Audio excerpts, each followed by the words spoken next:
whole squad is here. The Avengers of Nigerian media, coming your way live from Breakfast Central on New Central Television. Thank you so much for joining us, sticking with us when them be two, later become three.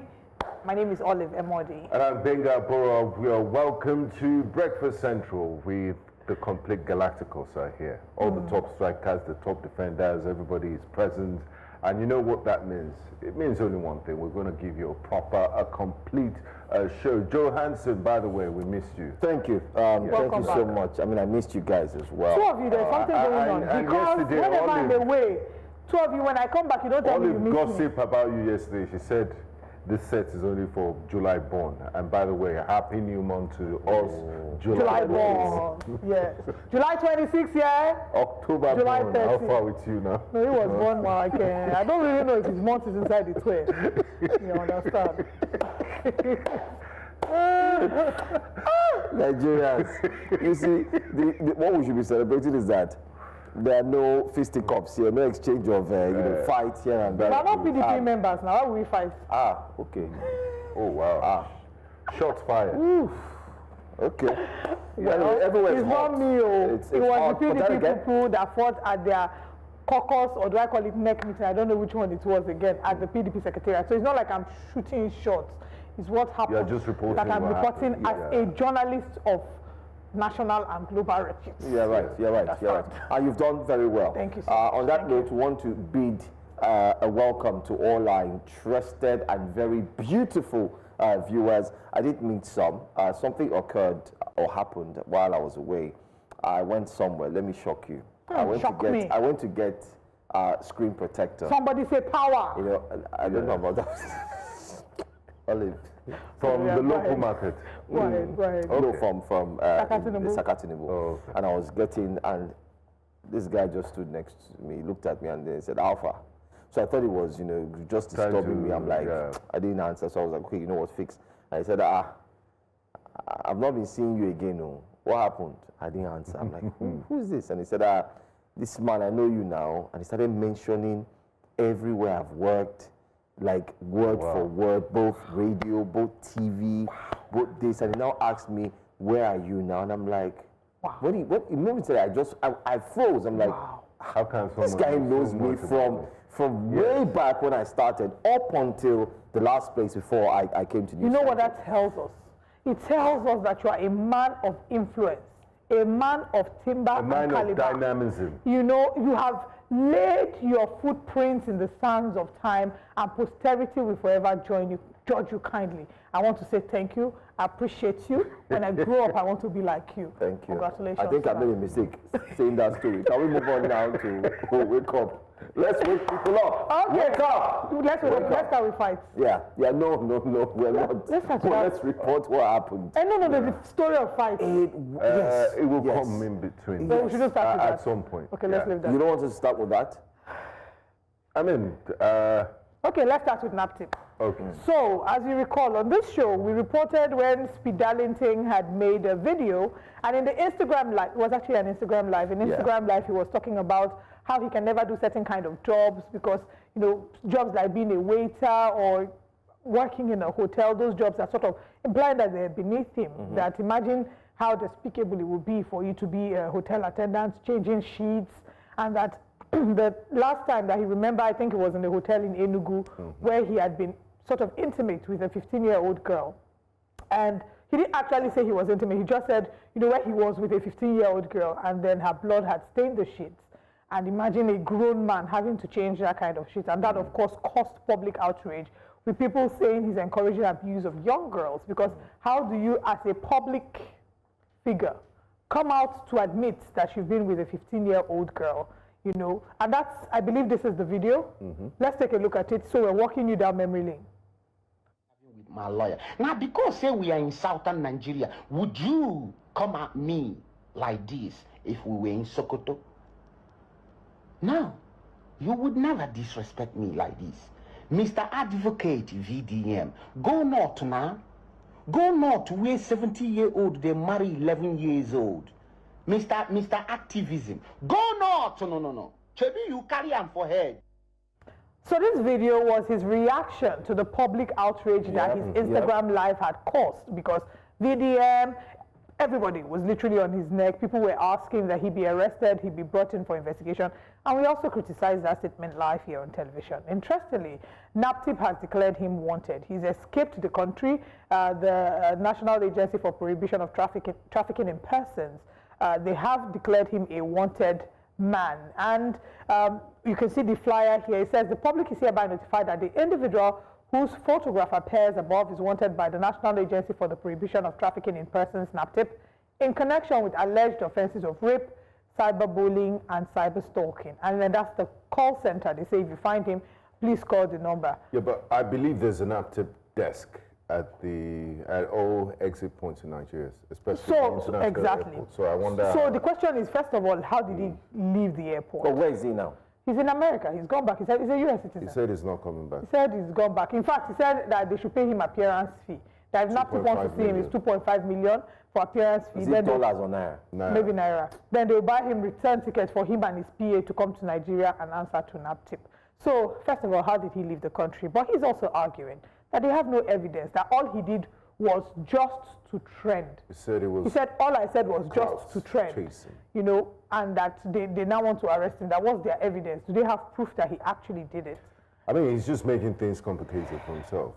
He knows, I mean, if he thinks he didn't do anything wrong, he should have just honored their invitation, and it's simple. They are not, if you don't have evidence, if anyone has not come forward to petition or make complaints, I mean, NAPTIP can hold you or charge you to court on basis of suspicion, of assumption and suspicion. So honestly, I was trying to think. I don't know what crime, what he said will fall under, right? I'm not quite sure.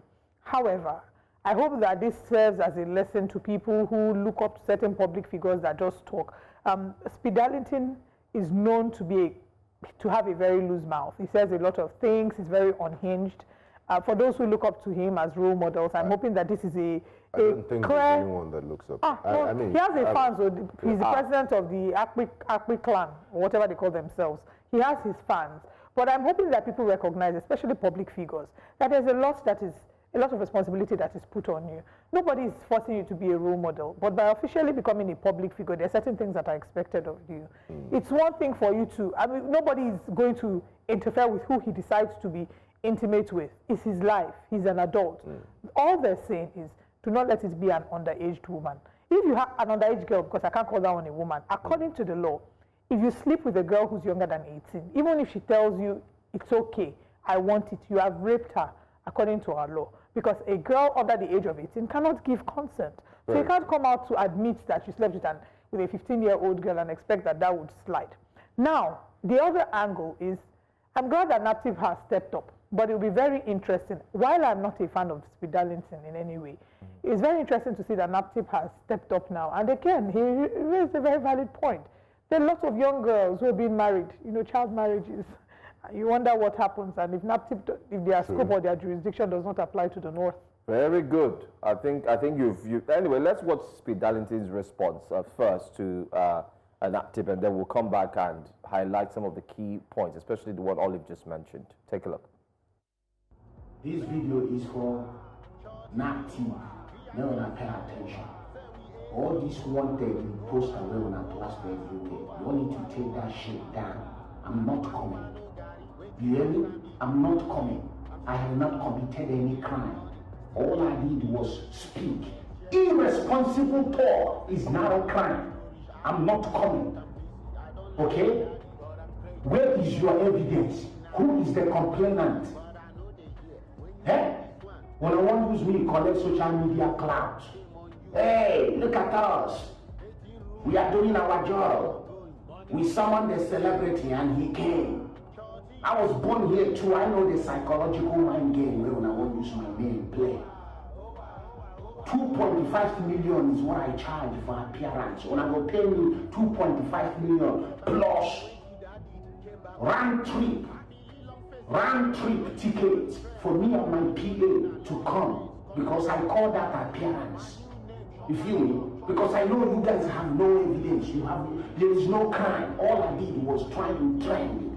You have no evidence. You have nothing. So me coming there is waste of my time. You guys are just reacting to a bunch of people on social media hating on speed dialing, tagging you. Look, we find something, look, go after him. So now you want to react and show Nigeria, say you are a good agency. Look. What? Well, it's times like this that I'm very happy and glad that Habib Ogikiola gave him big blow on his eye a few weeks ago. He deserves that beating. Say no to violence. He really deserves it. Anyway, whether we like it or not, let me play the devil's advocate in this on this now. If I were his lawyer, I would rightly say that he's right with some of the points he made in that video. Fact. One. I mean, sentiments apart. Yeah. Yes, sentiments apart. Let's look at it holistically. Nigerians were triggered by the statements he made. Whether we like it or not, we're not supporting the statement he made. It's horrible. It shouldn't be said. It shouldn't be mentioned. However, he also put out a video and said he was just chasing clout. We do understand that Nigerians have called on NAPTIP and the other bodies to ensure that they intervene. Now, how did they intervene is also very important. One, there's a difference between inviting him and saying, oh, we saw this on social media. They probably already did. They already did. Yes, they gave him a second date. Invite him. You did that, he didn't show up, and so on and so forth. Now, where I have a challenge is you put out a wanted. He's wanted. Is he a criminal? So, for not honoring the invitation, even when the Senate summons service chiefs or heads of power stations to appear before the Senate, the Senate threatens with a bench warrant. They say, okay, they will declare you wanted. That's fine. Yes. That's fine. Yeah. Okay, so he's been declared wanted now. Now he's done another video, and remember that he did a video prior to this video stating that he was just chasing clout. Whether we like it or not, we go and tell you it that chasing clout process is horrible, is bad. I would stand on the fact that yes, you should be invited for playing with such sentiments, because whether you like it or not, we live in a fragile society whereby people are impressionable. You have followers. Okay, you have followers, and people are watching. Whatever you say dictates what they think and how they want to act. So that's very key. But on the aspect of allowing him to escape, let me use the word escape, or I wouldn't say elope because he didn't take anyone along with him, but then again, let's just say for him to have left the country, and you just highlighted one very key point. He passed the security checkpoints, and then he actually got to where he's got into, which is the United States, and then he was able to do a video and send back to Nigerians on the same social media space. I think I have a problem with that. And why I have a problem with that is because I feel that is NAPTIP starting to look like what we see with the EFCC, where, you know, there are very critical cases, and then you turn a blind eye to those critical cases where you chase after, in quotes, I want to agree with the word clout, because for me it's clout chasing. So as regards you doing the right thing. There's clout chasing, but there's you overtly admitting to have committed a crime. What he said in the video was the inference or the deduction from what he said is that he slept with a 15-year-old girl. NAPTIP has done what they ought to do to invite him for questioning and interrogation. Is there evidence yet? No, the only evidence we have is what he said. So when they invite him, he would then say, oh, sorry, I did not mean it, it was a joke, even though many people don't believe it was actually a joke, that he was being honest. But then again, let's also be careful when they dare. Well, it is based on what he said, right? Okay. So they will then invite him, and then he should have shown up to clear his name. His lawyer should have advised him to show up, because now he's a wanted man in Nigeria. In other countries, when you joke about certain things like this, what that does for your brand, it does irreparable damage for your brand. Brands wouldn't sign you up. Absolutely. I don't know if any brands have signed him up yet. Brands wouldn't sign you up. No. Brands will cancel their ambassadorship if they have such deals and engagements. You will not be called to shows. They will literally blacklist you, because they will say that you have overtly, stood against something that the whole society frowns upon. So he may also bring up the argument of northern Nigeria, and I understand that, right? I mean, I did say earlier that it's not applicable to all parts of northern Nigeria. It's just unfortunate that where we are in our country, there's still a deliberation as to what is a crime when it comes to underage marriage in northern Nigeria. The Child Rights Act has determined what an adult So that's where I have a problem. The 18-year-old child. However, in northern Nigeria, some of the states, a number of them don't, they have their penal code. There's an intersection between the laws of the land, their culture, and their tradition. So it's a bit sensitive. I think until we settle like Olive collectively. always says, two things can be right at the same time. You could go after those people that are engaging in underage marriage. You can advise them. You could sensitize the people. And at the same time, you could also invite Speed Darlington for questioning and also advising him on better conduct. I don't think NAPTIP had any plans of locking him up in jail. They just wanted to know the rationale and, clear the air on that. And a simple invitation that he didn't honor has turned to this. So we can say legally, for now, until somebody steps forward to claim that he did this or that to me, Speed Darlington has no case to answer. But morally, yes, he's wrong. Morally, yes, he's completely wrong. So I rest my case. Good work to NAPTIP for putting all the AKAs there on the wanted poster. Good speedometer. Good Scorpion work. King. Good work, no doubt, but we want to see more. Let me just say this, just to clarify my statement again. If I'm going to list the organizations that have put in more effort and do not rely on social media as a yardstick to be able to carry out their duties, I'm going to give it to the body that is busy every Sunday, giving us Sunday tonic, fighting drug trafficking. They've been so consistent. Trust me. They don't say a word, they hush. Once it's Sunday, they release the job, the work they've done. They say, take a look, maybe the reason why we're so on and focusing on NAPTIP, and I don't think they're chasing clout, it's a matter of public interest. You can't expect Speed Darlington to make such a statement. It's under their purview and not expect a reaction from them. I mean, under the purview of NAPTIP, their responsibility or their scope of work covers rescuing abducted children or kidnapped children who are being used for certain this thing. But I also know that even children involved in underage intimacy, which our laws refer to as rape, right? So, anyway. No doubt. But then again, for me, bottom line is let's do our job if we need to do it professionally. How he was able to move away freely before you put out the wanted, it's another story entirely. It's a matter of sexual exploitation, so that it would have been a teachable moment, and I don't think that's a teachable moment for those in the public light. Everybody, be careful, be careful. Everything is not for trend. Everything is not for trend. Catch cruise. We see the ones or clicks, for likes, everything isn't to trend. Anyway, let's move on to our next story now.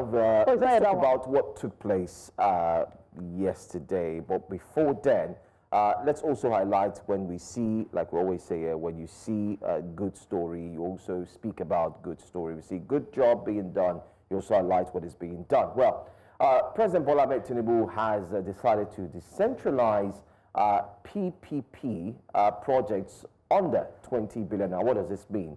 Well, just yesterday the news broke that if there are any private-public, businesses that would take place between the federal government and, of course, the public sector, back then we used to know it to be very, very difficult. If there was any private organization that would want to partner with the federal government to carry out any form of developmental project, it was very tough. So PPP projects valued below 10 billion naira for parastatals and 20 billion naira for ministries can now be approved internally by project approval boards, which is known as PABs. Then they subject it to the ICRC guidelines and certification. And what it simply means is, let me just break down the entire story. Bottom line, Nigerians. Now we're going to see more PPP projects because the president has indeed signed and approved that going forward, if the federal government wants to be involved in the private sector to carry out a PPP, they no longer need to go through a long list of bureaucracy. They've cut the bureaucracy. Yeah. It's gone.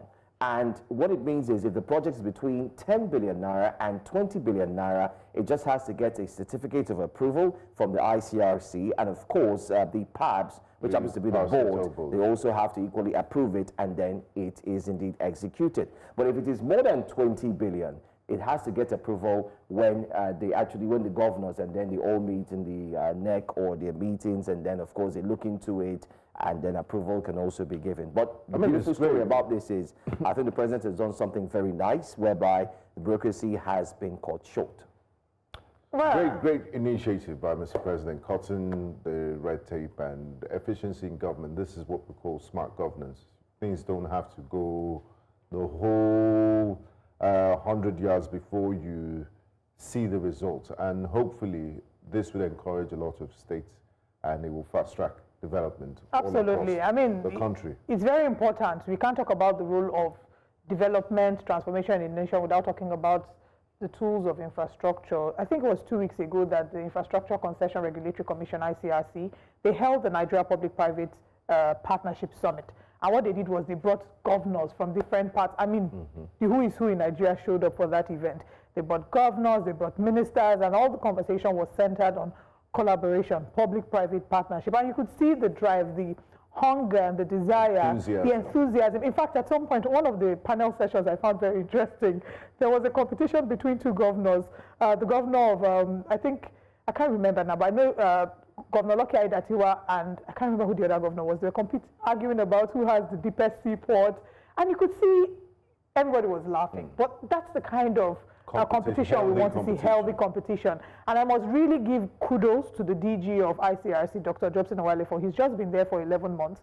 And they've made so much progress. And even when they were laying the blueprints for what is to be expected, it was very exciting. We're hoping to have him here on Breakfast Central to share with us what the progress rate has been so far, what the expectations are in the coming years. And sometimes you really don't need to build things. It's in the laws. It's just rejigging, moving this away from this, from the exclusive list to the concurrent, and things like that. And you see things come into fruition. These are low-hanging fruits. So, like they say, kudos to the government for this initiative. But then, yes, there's a huge question mark on the big elephant in the room, corruption. If you've removed this bureaucracy and oversight. That's it. So that's what they're hoping to do. So that's what this would do, would ensure that everyone who's a part of this partnership holds up their own end of the divide. The government holds up their own end. The private individuals uphold their end of the divide. Nobody is, reneging on their own agreement. I remember I was Senator, it was Prince Basio, the governor of Cross River State, that was having. Yes. No, that one's Umo. Okay, yes. So Prince Basio was having the argument with Honorable Governor Lucky Aiyedatiwa. I mean, first of all, we must say here on Breakfast Central that our job is to ensure that if the stories are indeed making the rounds and it's positive, we'll celebrate. If it's negative, we'll also talk about it. I think this is a very good initiative, good move by the current administration. Fantastic. But Benga highlighted what my fear was as well when I read through yesterday. I mean, we've said projects above 20 billion naira. FEC would have to sit down with it and the MDAs involved to look at it before giving approval. But we've also seen here that this is to curb that bureaucracy. One, to curb corruption. Two, we're going to see more hospitals. We're going to see more schools. We're going to see more dormitories. We're going to see a lot of structures now emerging.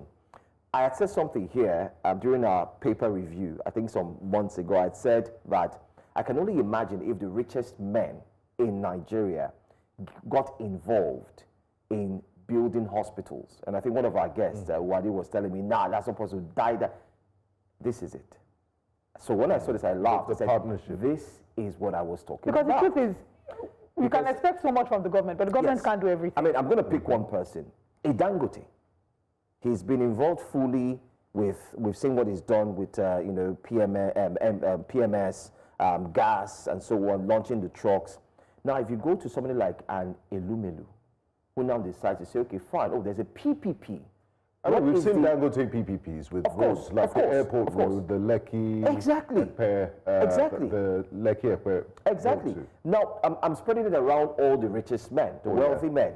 Now, I'm just picking one of them who, if an Illuminu now says, okay, fine, let's solve these hospital issues through this process. Let's work with the MDAs and let's see how much is needed. As long as the cutoff, the benchmark is not 20 billion and it's something he could raise, maybe say 19 billion. Now this gives access. This makes it easier for these And developments I'm sure to come up. they also get some tax breaks. Of course. For philanthropy Of projects course. and, I think CSR. what we'll do on the show to help us get a clearer picture of what this looks like is to invite the DG of ICRC, Dr. Jobson Owalefo, and his team to come on the show and speak to us about what the current administration is doing to alleviate, or to, maybe alleviate is not the word, but to ensure that there is an improvement of infrastructure and that public-private partnership thrives in Nigeria.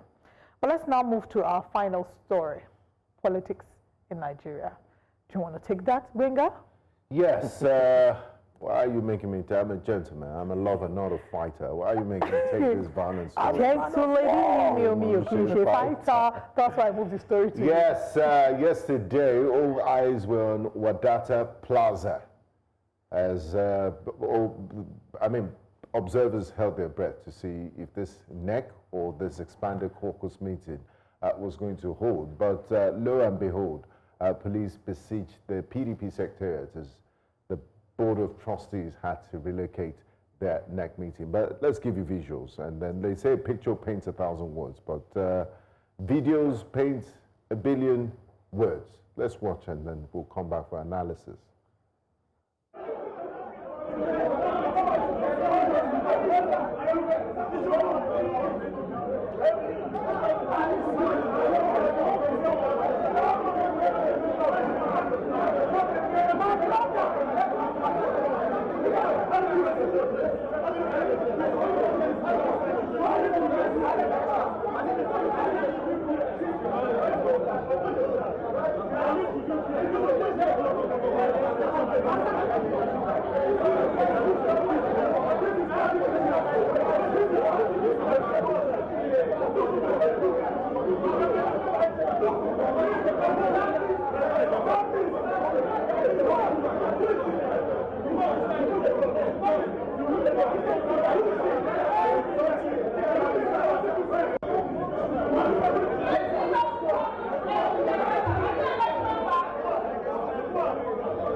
Okay, so much has happened there. There's a lot of videos, though. So many that videos. We do have. That's not the only video we have. We have the video showing from outside. Our reporter was there, and he covered. Imarayi was there live, and I'm sure we do have those footages. We should have them, where the police officers were, videoed outside, doing all they can, pulling everyone, telling them to leave, ensuring that the place was shut, and so on and so forth. So I just wanted to highlight that it's way beyond the fracas you could see inside, internally, while they were inside. There was a lot also going on outside. Right. The police vehicles were parked, they blocked, and the policemen were much. It was as if there was going to be... They anticipated exactly. It was like... It was of course they anticipated it. But what's the cause of the ruckus? The cause of the ruckus, of course, would be the fact that the PDP NEC meeting was scheduled to hold on the 30th. PDP had written a letter to INEC informing INEC that their NEC meeting was meant to hold on the 30th of June. Unfortunately, this letter was only signed by the party's national chairman and wasn't co-signed mandatorily by the party's national secretary, which then highlighted the issue of who is PDP's national secretary. Could it be Samuel Anyanwu or Ude Okoye? Samuel Anyanwu, who has the backing of influential figures like the FCTA minister Nyesom Wike, or Ude Okoye, who has the backing of the other members of the G5, including Sheyi Makinde, Peter Mba, and a number of other people. So it would seem that they were also, they had said that the meeting wasn't going to hold. There are members of the party who had said INEC had no business interfering with the internal activities of the party. The Magom rejected this, stating that, there was a person, I'm trying to remember his name now, who rejected this, and he said that Samuel Anyanwu is their member, that Samuel Anyanwu is their national secretary. Yes, because they kind of came up with Debo Ologunagba, yes. last week to... Yeah. Debo Ologunagba insisted that INEC had no business interfering with their internal party activities and that Samuel Anyanwu is their party chairman. This is a position that Damagom rejected, stating that he described it as an unauthorized statement, and the crisis then deepened when Damagom announced the reinstatement of Senator Anyanwu as national secretary, and postponed the next meeting, decisions that were swiftly rejected by 11 NWC members and the Board of Trustees. So it's really a case of, I wanted to say two fighting, but plenty fighting at this. But the good thing is they eventually settled. Did they? They eventually settled yesterday. Okay. All the PDP parties and factions came together. They finally agreed. They agreed with the fact that if INEC has identified who the secretary is, they said fine, they would go with him, you know. And the good news is they settled. However, other governors like Peter Mba, you know, we thought they had settled last week. Then oh yeah, but this they settled eventually. Okay. That's why I said really. Settle. Yeah, they did. For now. I think in the coming days, let's think they have settled for now. In the coming days, I understand where you're going. Time will tell. That is it. But the acting chairman of the PDP actually said and made it clear that enough is enough. That it's time for them to stop the infighting. It's time to stop demarketing the party. It's high time for them to ensure that they have a big task at hand, which is they have to focus on the 2027 elections, and they also have to ensure that, you know, without the BOT meeting, the NEC meeting wouldn't equally hold. And so they've been able to follow the process. And for some of the PDP members, their happiness and their joy simply is that there would be internal issues. They would fight like family members would fight. But eventually they would settle, and that's exactly what they were able to achieve yesterday. However, I also hear that they did give the secretary some conditions. And the conditions were, as would mention, that he needs to withdraw that one is more fish now. any allegation or any court precedent cases he has put before the PDP. How he's going to do that, well, let's wait and see. It's not a big deal, I think. Olive, we know if you have reinstated me, that's exactly why I went to court. Olive, those were the issues I had. Olive, let's not forget what happened in Rivers State. Well, fair point. You know, fair. they told two people, okay, one did, the other one withdrew, the other one. Now the other one is saying, if you love me, just follow me and let's solve my peace. sheep hear my voice. That's what you call one name Peter, one name Paul. Okay, this is how we start to wake up conversations. Thank you for joining us. Let's now share with you what our headlines are today. So, Happy New Month. This is our Happy New Month headlines. Claire's 2027 presidential bid pledges single term and reform. That is a big story that broke yesterday on X.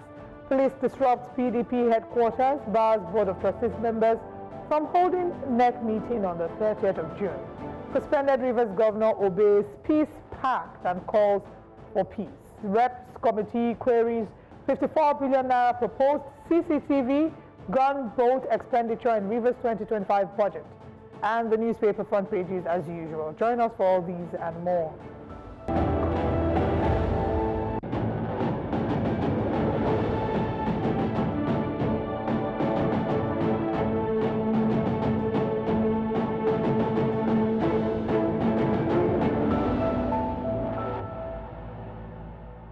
Thanks for staying with us here on Breakfast Central. Tensions are running high at the Federal Capital Territory Administration, where staff under the Joint Union Action Committee and other affiliated trade unions have staged a mass protest calling for urgent government intervention. The aggrieved workers on Monday barricaded the entrance of the FCTA Secretariat in Abuja, demanding the payment of outstanding wage award arrears, timely promotions, access to training, and improved working tools. News Central Seger Ibrahim was there and now reports.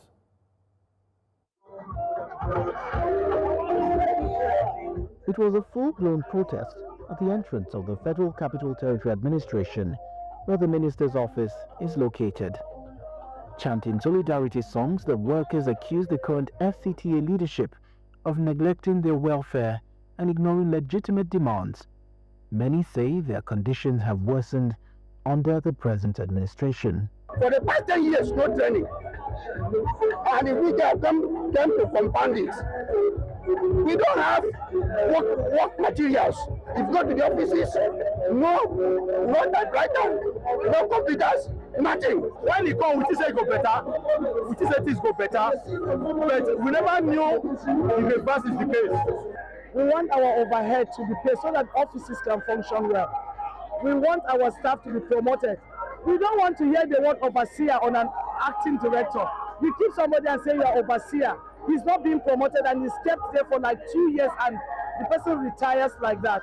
We, the auxiliary staff of AEPB, we have not received salary for good 6 months. Now, we are here without even appointment letter, no gratuity, no pension for us. While the FCT minister has been actively commissioning infrastructure projects across the territory, the visibly agitated workers argue that governance must also prioritize workers' welfare, not just roads and bridges. We are not talking about the area of infrastructure. You see roads, building roads and bridges, and busy conditioning. But all of people driving the economy, we are staff, we are doing the work, and we are not encouraged. After they go say we can work. Which kind of work is work? How you go tell work? No, it's like a man one marry wife. The wife is hungry for inside room, then he go come outside. They share money for beggars, they share money for everywhere. They go they shout, Papa Mutu, Papa Mutu. Asked what their next move would be if their demands are ignored, the workers say the current protest is only the beginning. By the time we wait for their response and they refuse to respond, tomorrow will be mass. And this place will not contain the rest of because we are fighting on behalf of 40,000 FCT staff. We pray that our demand should not even be met so that we'll teach him a lesson. He will never enter here, that pass here. The protesters are demanding swift engagement from authorities and warn that failure to address their grievances could lead to a total shutdown of services across the FCT. Whether the government acts or not, tensions in the FCT are unlikely to ease anytime soon. In Abuja for News Central, Sakir O'Brien.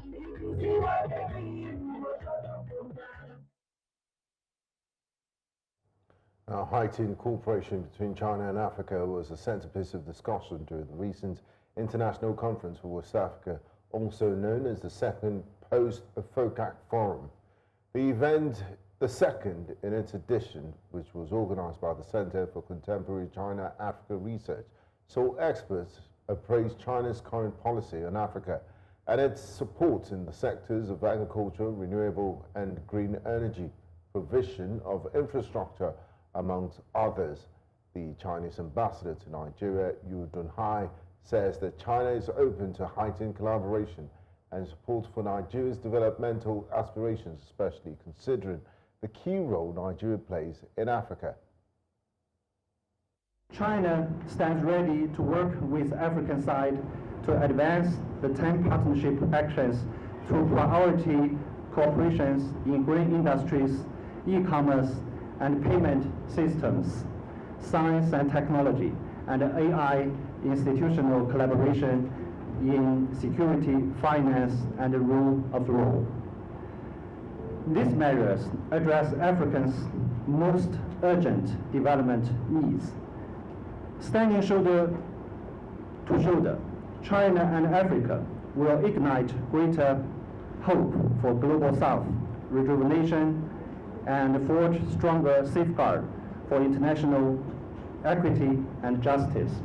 We are confident and beyond effective implementation of current FOCAC projects and initiatives, Nigeria is positioning itself for the next tranche of disbursement in the African Fund portfolio, and not only this, once again, to become a net exporter to China in the next 5 years. We in Africa, in our relationship with China, we have a kind of a resilient hope to achieve greatness, modernization, especially as it relates to agriculture, to health, to education, as well as trade and investment, and our common security.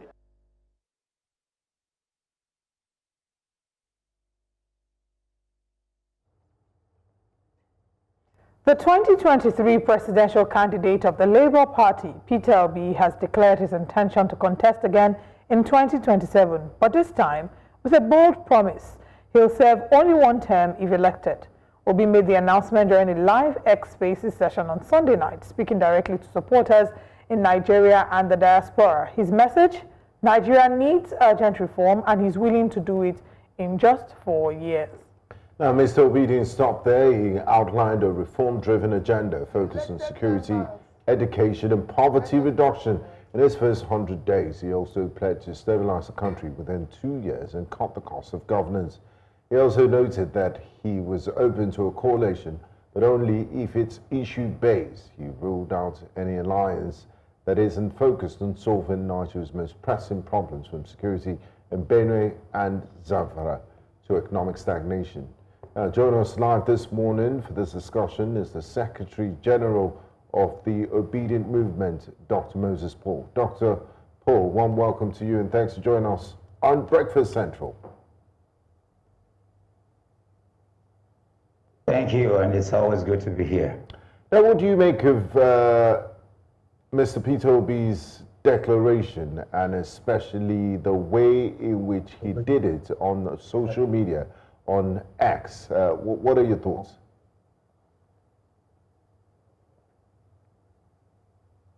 I mean, there is, I don't think this is not the first time he has said that in answering questions, whenever he's been asked about what he would do as president or what are some of his policies and ideologies, he's often answered in that regard, to say that he will attend to issues of health, issues of education, issues of pulling people out of poverty and attending to the critical human indexes. And so it's not new. I think probably what is new is in attending to the issue of the years of serving, in terms of looking at the non-written agreement within the Nigerian polity, which has to do with the rotation of presidency within the South and the North. And given the current dispensation, and if you have been in Nigeria, you understand how we live together.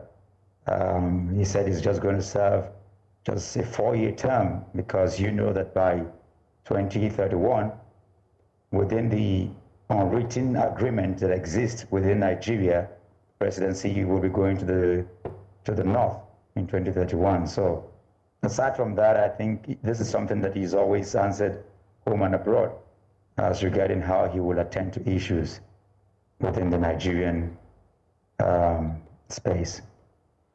All right. So I think what he was asking was exactly your expectations or your thoughts regarding his official, or what some would consider his official announcement and intention to run for office. But let's talk about the Labour Party. The Labour Party hasn't had the best time, just like other parties. But do you think that with the internal wrangling or the internal leadership dispute it's currently facing, that it has political machinery to mount a credible campaign for Mr. Peter Obi in 2027?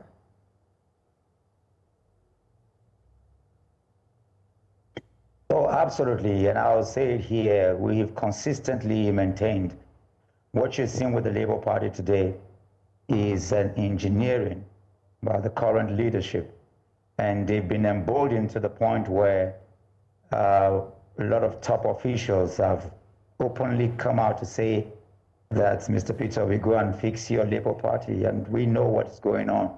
They've, what they want is they're clamoring for a singular party state in Nigeria, and they've sent machineries to ensure that the oppositions are destabilized. And I don't want to mention names, but on national TV, high-profile people from the current government have alluded to this, and it's very sad in a country like Nigeria, where we should be clamoring for opposition that will help to hold governance accountable and to strengthen our democratic processes and what we have.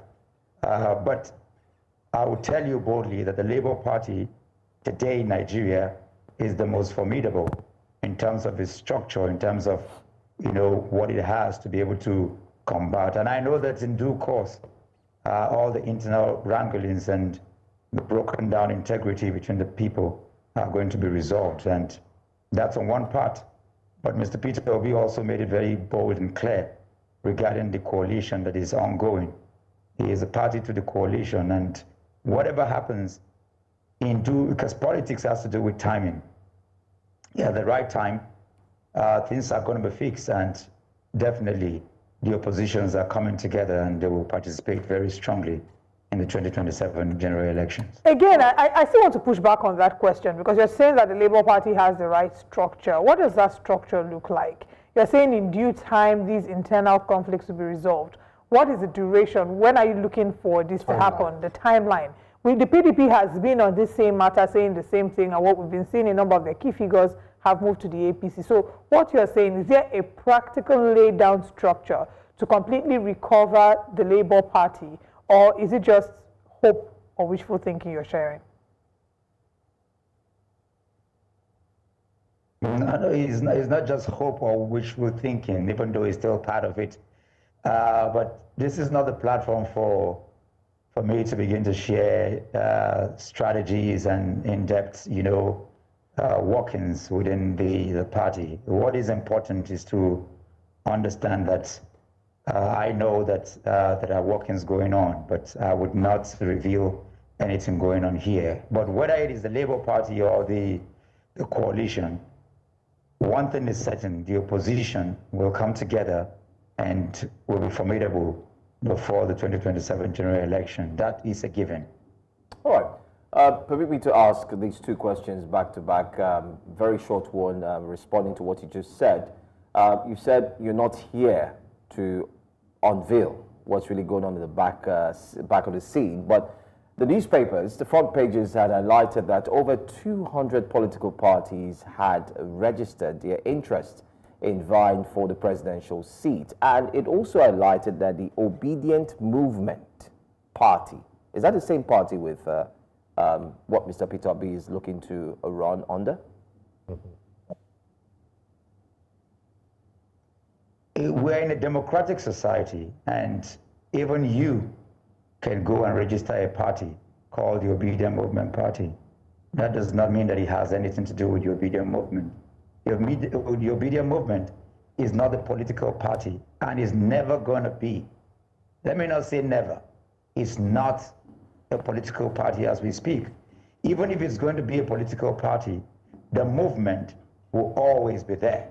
It could have a political party, but not necessarily called the Obedient Political Party, because it's important in our democratic life and cycle and history to have a movement like the Obedient Movement that is dynamic. If you look at the last presidential election that overwhelmingly supported Mr. Peter Obi, the Obedient Movement were warehoused in different political parties. I have friends in the APC and in the PDP, and many who do not even have political parties who are part of the Obedient Movement. And this is something that is very important for people to understand. So the movement is always going to be there. It is a movement beyond affiliations with political parties, with religious affiliations or tribal sentiment. It is a movement that wants to hold leadership accountable. It's a movement that is about good governance. It's a movement that wants to see a new Nigeria that is possible. However, people can have political parties, and what you saw with the revelation of the different political parties has to do with the heightened tension by the international and local communities on INEC, because we live in a democratic dispensation where you can't put a capping on numbers of political parties or try to create a one-party system. So it is due to that heightened tension and the pushback by the civil society and other groups that led to the revealing of those names of the political party. It does not mean that it has any affiliation to do with the Obedient Movement, and definitely those are not the political parties that our front principal is going to run on. So just to make that very clear, that does not mean that I cannot register a political party. And yes, we also have one or two of those political parties on the people that we know, but it does not mean that it's affiliated with the Obedient Movement, just to point out that clarity. However, thanks for clarifying. Mr. Peter Obi can choose to run under any political party of his choice before 2027. That's fine. That's fine. Thanks for clarifying. At least that gives way to doubt or removes the doubt completely that we could see Mr. Peter Obi go back to the PDP if care is not taken, but don't take my words for it. My next question simply is, in 2023, particularly in February, while the current president, President Bola Ahmed Tinubu, was being sworn in, Mr. Peter Obi had mentioned that he will in any way propose a 5-year single presidential tenure. But what we saw on X was 4 years. So can you help us understand which is Mr. Peter Obi standing for? Because he had mentioned he's going to propose 5-year single presidential tenure, which also was in support of what the former Vice President, President Atiku, had said. And just yesterday on X, or just over the weekend on X, he's also saying he's going to go for 4 years single presidential tenure. So was it a mistake, or was he actually saying that if he runs for presidency, he's going to do his first tenure and then propose 5 years? Can you clarify this? First of all, Mr. Peter Obi is the most decent, democratic individual that I know right now in Africa. He's completely out of the box. He, even after saying this now, some people will still misquote, misunderstand, because you have a lot of paid agents who are there, whose job, we've tagged some of them Minister of Mr. Peter Obi. They're only looking out for issues, to be able to misinform people. As it is right now in Nigeria, we are running a 4-year system of governance. Every 4 years, the political machineries will come together for elections, and we'll have another 4-year term. And if you look at the current administration, Mr. President Bola Ahmed Tinubu is there. He'll be there for 4 years. He spent 2 years. Should he come back, he's going to have another 4 years. Should there be a change, it's going to be just another 4 years. That is a system of governance in place. And what Mr. Peter Obi I think he was asked what he will do when he becomes president. And he said, as president, he's going to propose and ensure, for the purpose of unity and inclusivity, given the fact that we have 6 geopolitical zones in Nigeria, to allow for a rotation of the different zones, because we have people today there are zones in Nigeria who have never been president. And he's saying that to allow for the uniformity, looking at the diversity of Nigeria. Nigeria is so diverse, and anybody who wants the unity and the progressive progressive nature of Nigeria will be one who will take into cognizance, the different religions, the different political parties, the different tribes, and the different people that exist in Nigeria. And he said, as president, this is what he's going to do. What Mr. Peter Obi is saying is, when he becomes president, let's say come 2027, even if he's going to spend just 2 years or 3 years, he will ensure that there will be rotation, the rotational value of presidency that will affect every zone will be put in place. That is in no way to say that he will go for the 5-year term. Mr. Peter Obi is not going to do that.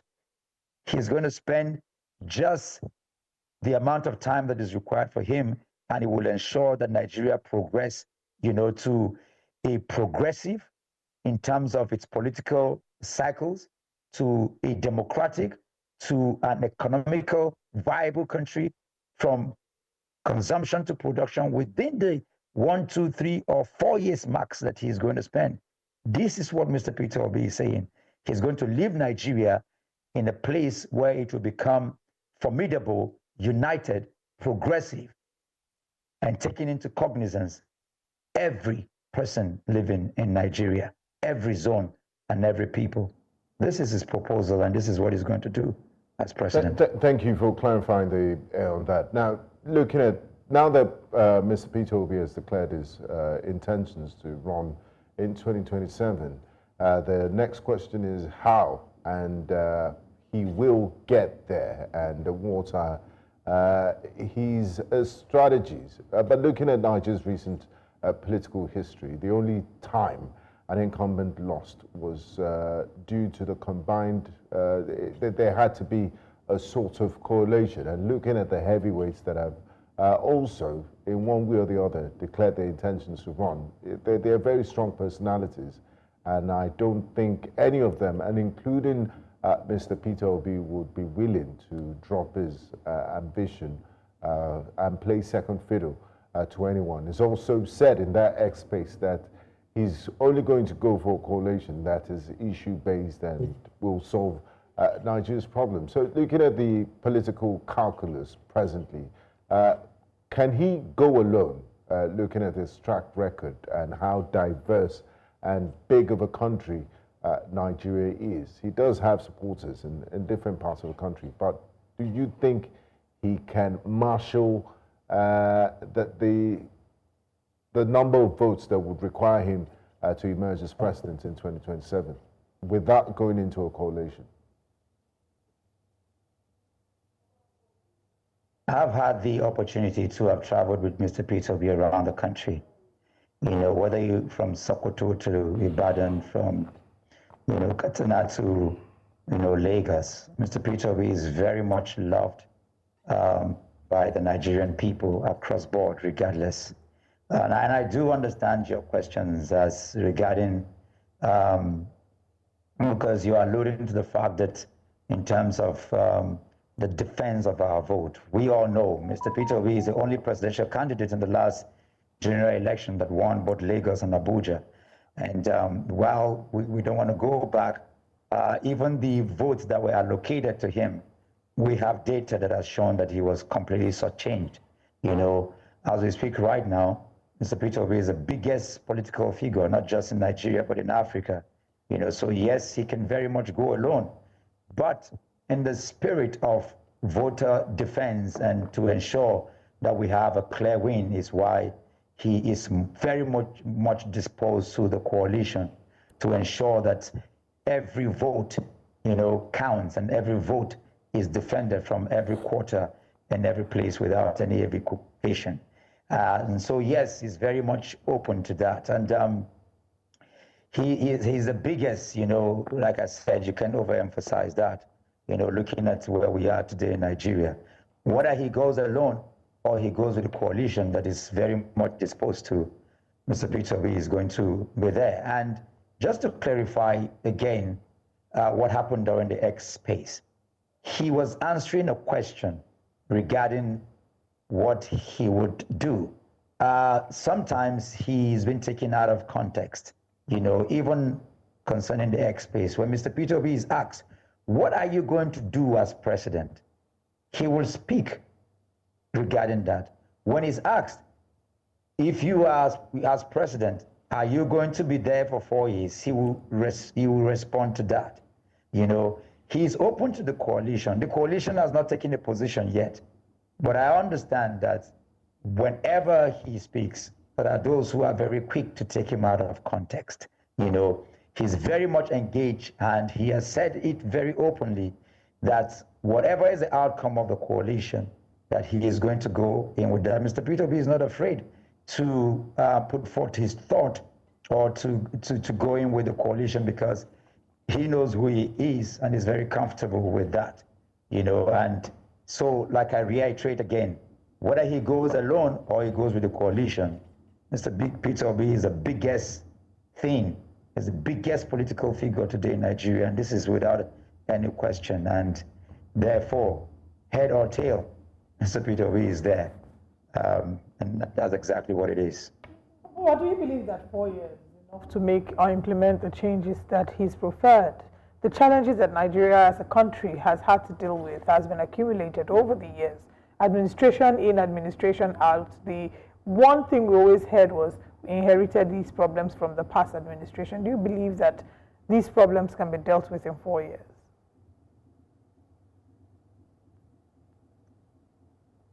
The big picture problems of Nigeria can be solved in 4 years. The nitty-gritties will take more than a lifetime to be solved.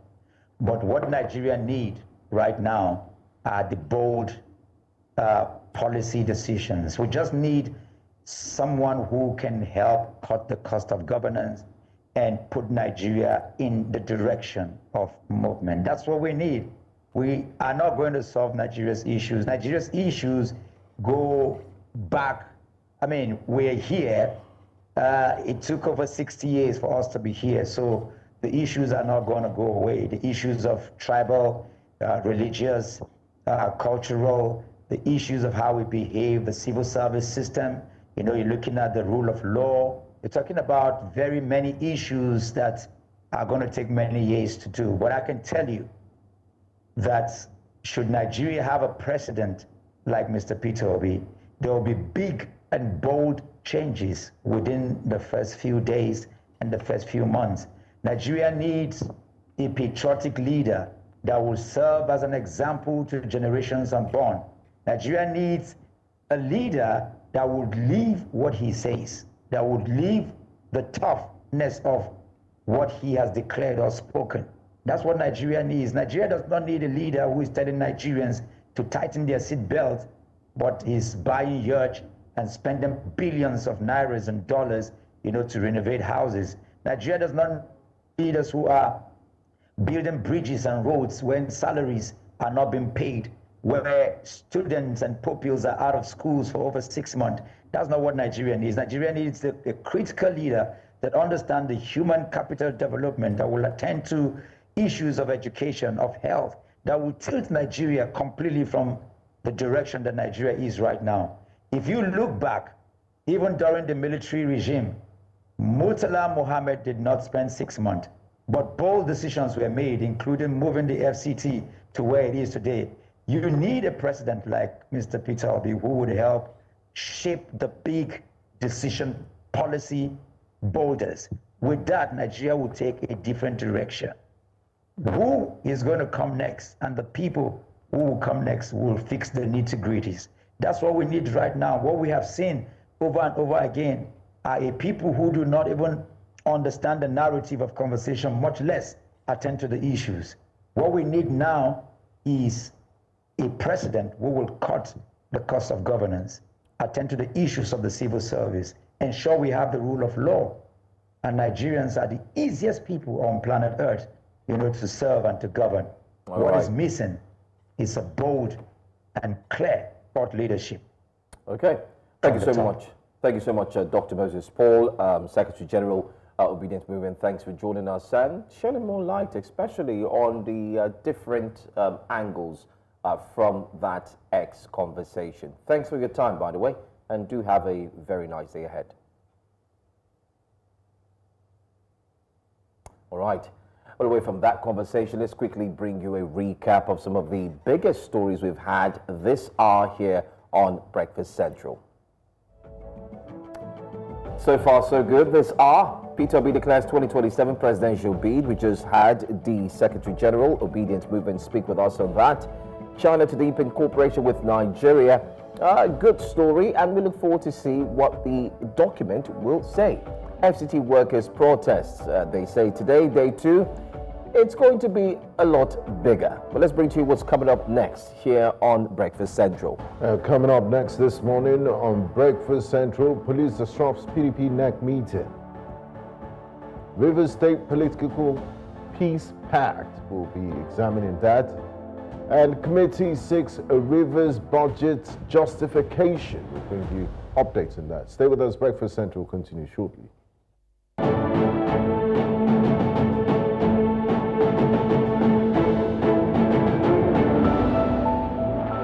Thanks for staying with us here on Breakfast Central. Now, there was some drama at Wadata Plaza yesterday. The Secretariat of Nigeria's opposition party, the People's Democratic Party in Abuja. What was supposed to be a routine NEC session of the party turned into a political spectacle.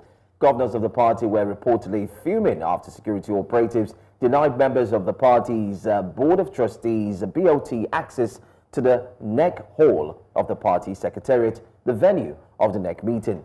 The BOT meeting had to be relocated to the Shehu Musa Yaradua Center.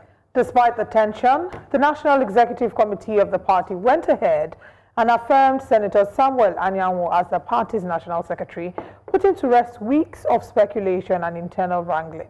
Joining us to discuss this development and the impact of this crisis in the party is a PDP chieftain, Edwin Adia. Good morning. Thank you for joining us. Good morning, Nigerians. Thank you for having me. My name is Edwin Adai. All right. Thank you very much for highlighting that. First of all, I think before we get into the drama that erupted, is there really peace now? Is PDP at peace with Samuel Anyanwu being declared as the official national secretary? Would we say that everything has finally been laid to rest? Yeah, thank you for that very profound and wonderful question. The PDP is the mother of contemporary political party in Nigeria. And therefore, it is expected that with the quality of leaders we have in the party, highly experienced former military generals, highly experienced leaders from the civil society organization, highly experienced leaders from the media sector, highly experienced leaders from different professional walk of life. You don't expect anything less. Like I always tell people, the PDP is like a political party with it's like a cat with 9 lives. So it doesn't matter the skirmishes, it doesn't matter the personality establishment, it doesn't matter, the pocket of interest here and there. But one thing I can assure you is that the history of the PDP, her consistency, her capacity to resolve issues internally. Don't forget that we have one of the best and robust conflict resolution mechanism within the internal workings of the party. And therefore, I can tell you for a fact, regardless of the skirmishes, regardless of the conflict of interest, but what has happened yesterday is a testament to the fact that the People's Democratic Party is well rooted. The People's Democratic Party remain one of the best political parties in Nigeria. And I can assure you that indeed peace has come, and peace indeed has come to stay. Now, you spoke about the robust mechanisms your party has for resolving internal crisis. But, what do you make of the security blockade of BOT members of the party at the party secretariat? And it doesn't, you talk about you resolving your crisis, but for people and Nigerians watching those images on television yesterday, the scuffles and all of that, it's not good for your party's reputation. I'm sure you agree with that. What can you do in the future to prevent such an occurrence, or is it part of politics too? All right. Within the internal working or the activities of political parties, internal issues like that, because of the nature of political parties, because political party is a place where people seek for power, and therefore it is not unusual to see a situation where we have such pocket of interest at play.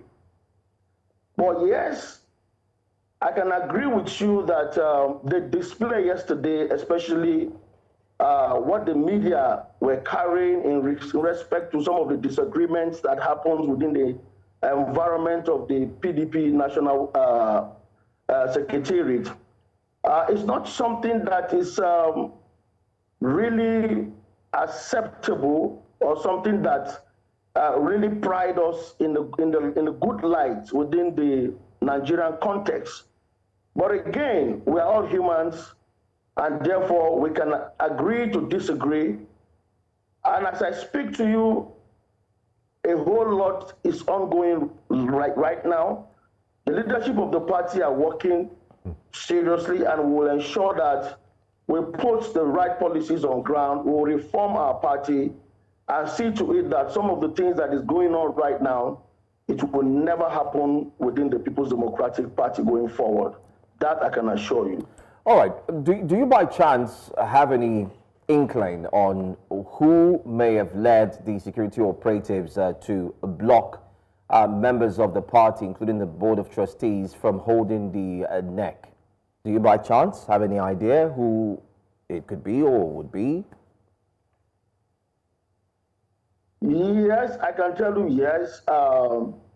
That issue was actually raised within the ranks of our leaders who, of course, are members of the National Working Committee. Of course, the person involved was later identified. You know, it is also good to tell Nigerians that most of the accusations earlier that we have seen on the national platform is really not the person. But you can actually not blame whosoever that, you know, ordered security personnel to barricade the office, because prior to the neck meeting, there are tensions that were actually building at that time. There were conflicting publications within the different conflicting, you know, let me say, leaders, you know, and therefore, because of that, we expected a lot of tension. Part of the things you saw yesterday was unexpected. And therefore, in the wisdom of the leader, he decided to say, no, I think the best thing to do, it will not be nice for us to have these two conflicting groups within the party to come at the same time, holding meetings in different quarters within the Wadata Plaza. That will, of course, raise some, you know, skirmishes, and it might end up, you know, launching the party into, you know, more crisis. So I think in the wisdom of the leader, he decided to say, okay, I think the best thing for me to do is to call the security agencies to man the place.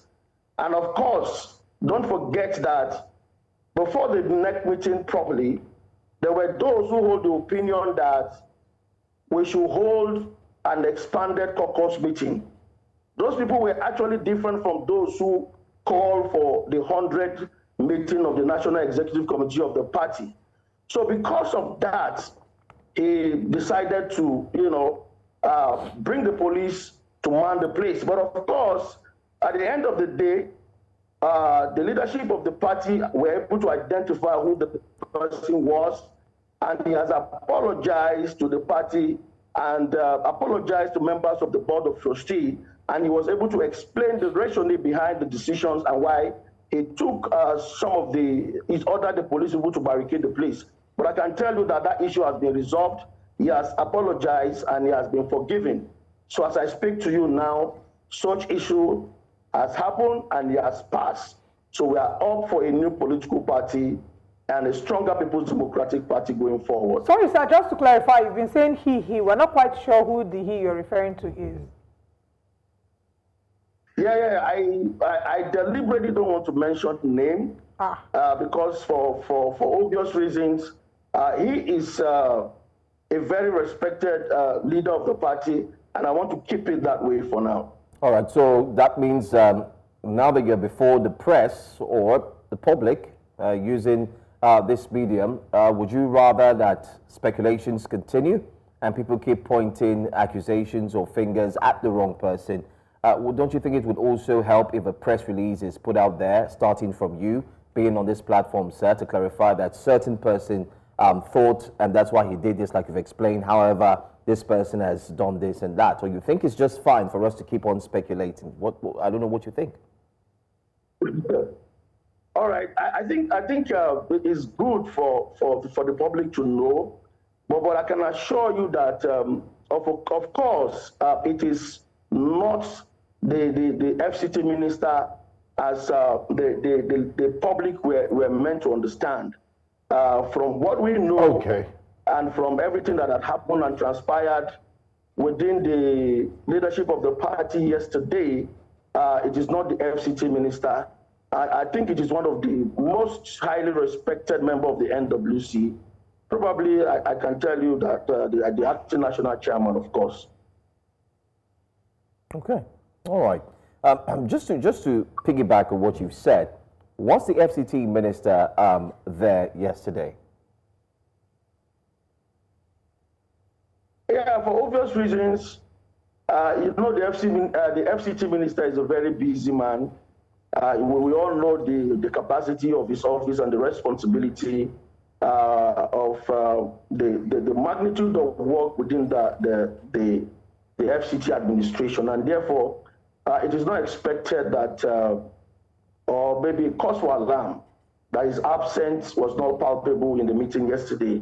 And of course, don't forget that even the National Secretary, who of course later the National Working Committee ratified as the substantial National Secretary of the People's Democratic Party, the person of Senator Samuel Anyanwu wasn't there yesterday. But I can understand why he wasn't there. Probably because, you know, he celebrated his 60th birthday a few days ago. And I could understand probably because of maybe the fatigue of the birthday celebration probably essentially made it apparently difficult for him to come. And I think maybe there might be some other engagement really that made the FCT minister not to be present. But I cannot tell you, as a member of the People's Democratic Party, as the chieftain of the party, I think things are looking up. Some of the skirmishes and issues that were raised is very strong enough. And I can assure you that in the subsequent NEC meeting, which of course is coming up on the 23rd of July, I will be able to, you know, let Nigerians know that the PDP is indeed a very strong party. It's a spirit that can never be broken. And therefore, Nigerians are going to see a very strong and reformed People's Democratic Party better than what Nigerians used to know. That I can assure you.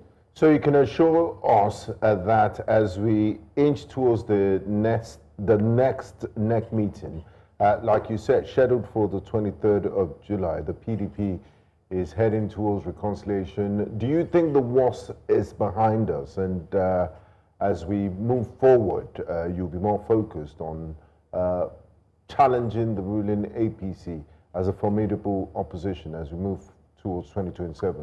Can you categorically say now at this point, following yesterday's meeting, that the worst is over in terms of internal crisis within the People's Democratic Party?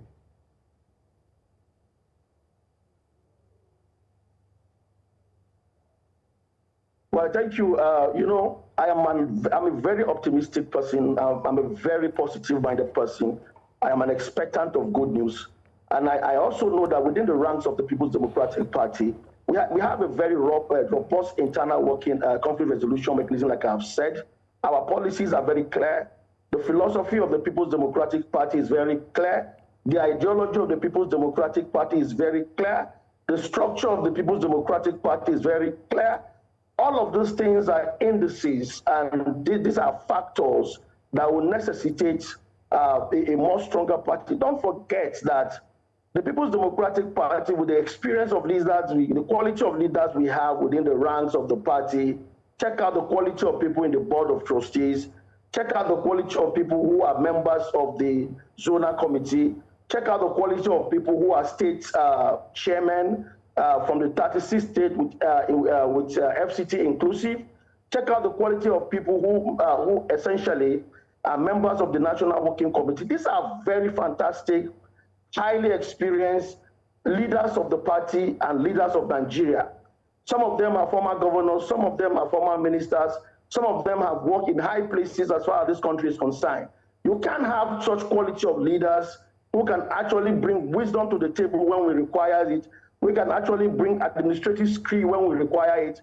We can actually innovate sound policy when we require it, which can actually bring the right strategy when we require it. All of this, we have them in the People's Democratic Party. Our structures are intact, from the world to the local government, to the state, to the zonal, and to the national level. You can't have a well-structured political party of that magnitude and expect anything less. Just like we're able to resolve ourselves yesterday with all the tensions, with all the bickering, with all the skirmishes, with all the rankling, we're able to resolve those issues within let me say 6 hours or so. And next meeting was held. That's to tell you the level of maturity the level of skillful people we have within the party. And I can assure you that we're not going to do less going forward. I can assure you that. All right. My final question would be that we've talked about the PDP, the bot, not forgetting the NEC, the meetings, the whole ordeal that took place yesterday. But there seems to be very critical or key questions that the PDP is possibly shying away from. And I hope you'll be able to give us the answers at this moment. Is the former Vice President, President Alhaji Atiku Abubakar, is he still part of the PDP? Because he's focused on a coalition. And there seems to be no information in circulation from the PDP stating clearly that he's no longer part of the PDP. And is the PDP really looking forward to welcome Mr. Peter Gregory Obi to its fold again? Because there are also rumors that you're looking for the right candidate, much more like a football game where you're looking for the best striker to actually, score the goal for you in 2027. Yes, first and foremost, there has never been a time that we had any formal declaration or expression from the former Vice President of the Federal Republic of Nigeria, the person of His Excellency Alhaji Atiku Abubakar. As I speak to you, and to the best of my understanding, he remains a bona fide member of the People's Democratic Party. And don't forget, the coalition has a lot of dimension. There is another methodology or approach to the political party coalition where you can actually remain in your political party and essentially beckon on other political party based on interest, based on sound agreement for them to support your candidate. That is also the coalition. So formally speaking, I can tell you that there has never been a time within this period of time where we heard anywhere that His Excellency Alhaji Atiku Abubakar is not a member of the People's Democratic Party. And of course, I had the opportunity to have engaged him personally, and by virtue of the father and son relationship that we had, he has never one day mentioned to me that he's moving from the political party. And I want to hold that statement as a statement of facts, and I believe him as such. So again, for the activities or the proposition that we are looking forward to receiving P2B, one thing you need to understand is that the PDP is a very formidable political party, and the umbrella is very big enough. The umbrella is very wide to accommodate everybody. P2B has made his fame within the political system in Nigeria. Of course, we all know that he's a force to reckon with, and therefore,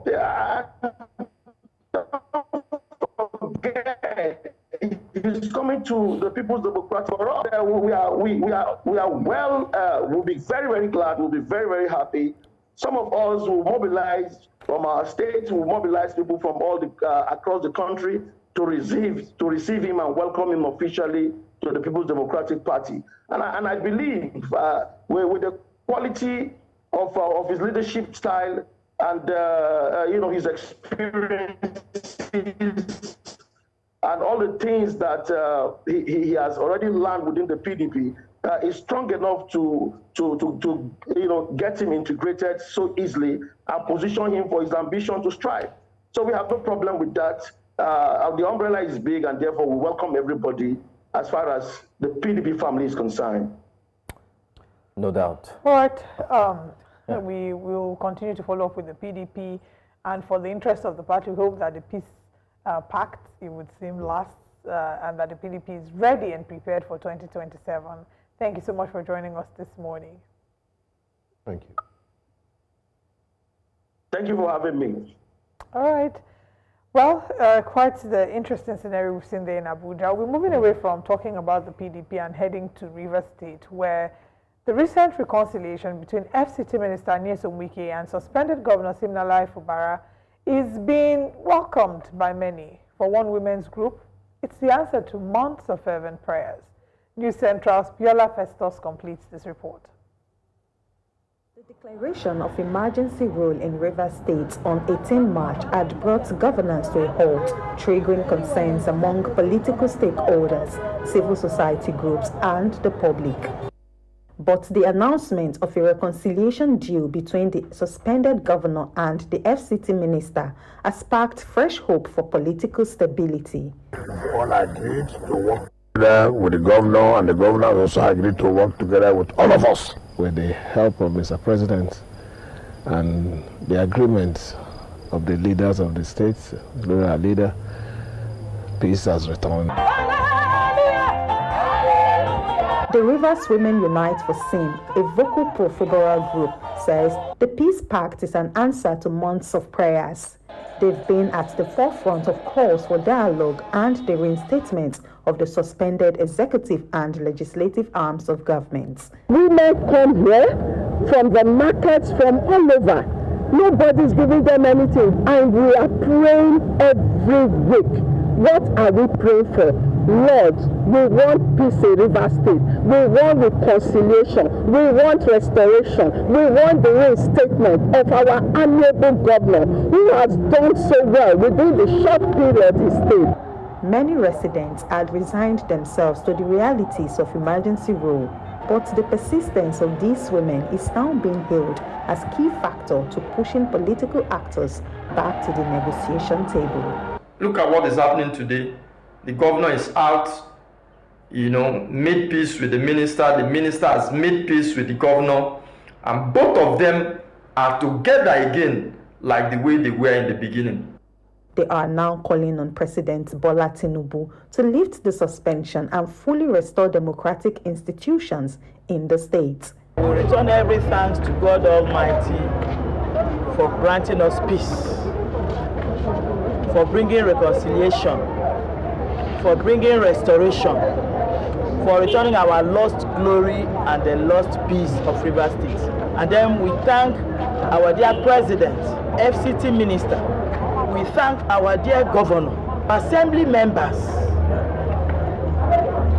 for agreeing to this peace. Until I hear with these my 2 years that suspension has been lifted, as unconstitutional as it is, that unconstitutional act, they apologize for it, and therefore it's been lifted, and the state is put back in the hands of a Rivers man to run. With both parties pledging to give peace a chance, all eyes are on the presidency to make the next move. In Rivers, for News Central, Biola Festus. Well, it would seem that peace is gradually returning to Rivers State, and that there's much more acceptance or welcoming. I guess the time will tell. We'll talk more about. Yeah, go ahead. You know why I love those Rivers women for peace? They're so peaceful. Either way, any political calculation, they're always there to support Sim. So they're always there to support Governor Sim. Oh yes, yes, yes. Which is what he said. He said, to his people. Basically, if you really love me, you follow wherever I lead. We all need a support group like that. Right. Okay, we'll talk more. Delta Women for Olive. Interesting. Well done. Nice one. We'll still talk more about Rivers State much later, but let's go back to Abuja to find out what went down with the NEC meeting. We had our guest join us a few minutes ago where he expanded on the position of the PDP. But our correspondent was there live and now brings us report. Joshua Imarai, good morning. Thank you for joining us from the state capital, the country's capital, Joshua. Good morning, Joshua. Always in the thick of the matter. I hope you were able to dodge, you were not caught in the crossfire yesterday at Wadata Plaza. Of course I wasn't, because we were flying all around like cats and dogs, really. So it was something that we didn't plan for, but we just had to move with the entire situation as it unfolded. However, one of the things that characterized yesterday's session was that the message of hope, a reaffirmation of hope came from statesmen, PDP other statesmen, as well as stalwarts within the party. as you know, that before the meeting will start properly, each of the leaders of the several organs of the party will come out to give statements and give addresses. One of which is that of the PDP Board of Trustee member, that's the person of Fubara, who says that it appears that the party is dead, but it will never die. That is the message of resurrection from Fubara. Even later on yesterday night, when one of the PDP chieftains, that's the person of Bodejo, joined Youth Central tonight, he also echoed the same sentiment that it might seem that things might not be going on well for the party, but because of the chaos and the conflict, it shows that there's something within the party that some people might be interested in, and that is why they are focused on the party. However, the pictures you see on screen now was as a result of some PDP members from Ebonyi State protesting the attendance of one of the PDP members from Ebonyi State, that's the person of Ali Odefa. Some time ago, Ali Odefa was expelled from the party and the court upheld his expulsion.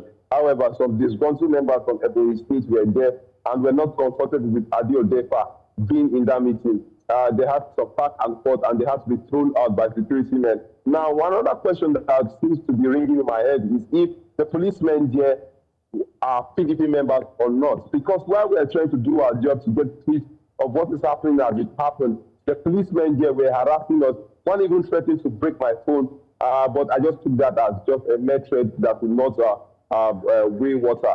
So moving forward, the acting national chairman, that's the person of Umar Damago, came out after the briefing yesterday to brief newsmen, saying that they have adopted Sam Anyanwu as the national secretary of the party, and a letter will be written to INEC for that effect. You recall that they had visited INEC a few days back, where INEC questioned them to clarify on who their national secretary is. I think the party has solved this particular situation. One thing that they echoed in that meeting yesterday was the fact that some people thought that the PDP would not scale this conflict of national secretary. As you know, some persons were disgruntled due to the reappointment of Sam Anyanwu, and some of the governors actually had to wade in the conflict and maybe broke peace among warring parties. Peace coming yesterday was as a result of the PDP governors who came on ground to settle the scores between party members, particularly Taufik Adapaja, who is the deputy national chairman and South, and the camp of Senator Anyanwu. So basically, I see that the PDP has already seen the light at the end of the tunnel. We hope that they will maintain this light, and all the issue of internal conflict bedeviling the party will be solved as soon as possible. All right. My question to you would be that while you were there at the Secretariat, you saw the police officers. We just had a guest join us, a PDP member. He said they did find out who had summoned the police officers to gather around Wadata Plaza. Did you get any source or information on who this person was? Well, the policemen around that particular place at that point in time said they were there on the orders of their superior, but it's unclear who their superior is. We tried teasing them for that. Nobody said anything. The only moral ground of standing there that they gave was that they got a memo that two separate parties were contesting to use that particular venue for their own meeting. So they were there to forestall any breakdown of law and order. But however, that was not taken well by members of the PDP because they barricaded the staff, they barricaded Board of Trustees members, barricaded the members of the National Working Committee, as well as the National Executive Council committee too. They barricaded everybody from entering, even us, the press. We were limited from entering the venue until it took some intervention that we have to get access into that particular venue. So it is unclear who sent them. But one thing that is clear is that they carried out their orders to the letter. But later on, they got fed up and just had to sit down. So that was how the entire situation, the security situation, doused down at that point in time. All right. I think a final question would be, this one doesn't have to do with, I mean, I know you're not a PDP member, but we had a PDP guest, a PDP chieftain, who says everything looks like officially PDP is now at peace. Did you get that sense that PDP is now at peace and the storm is over?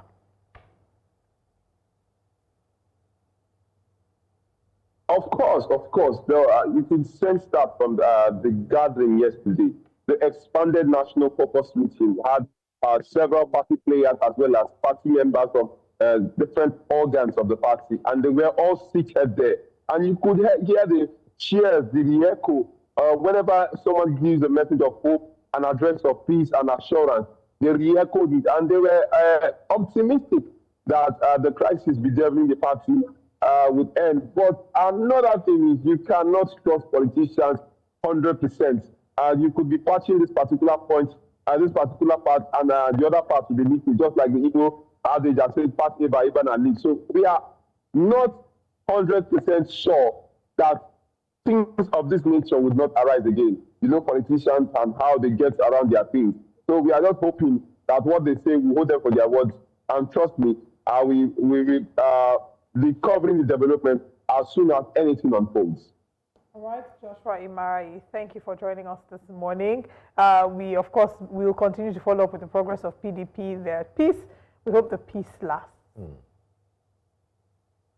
All right, we'll move away from Joshua and we'll come to talk about what's happening in Rivers State. But I mean, it would seem that Joshua's story sort of corroborates what our guest has said. Absolutely. I think, like I said, they were able to reach an agreement yesterday.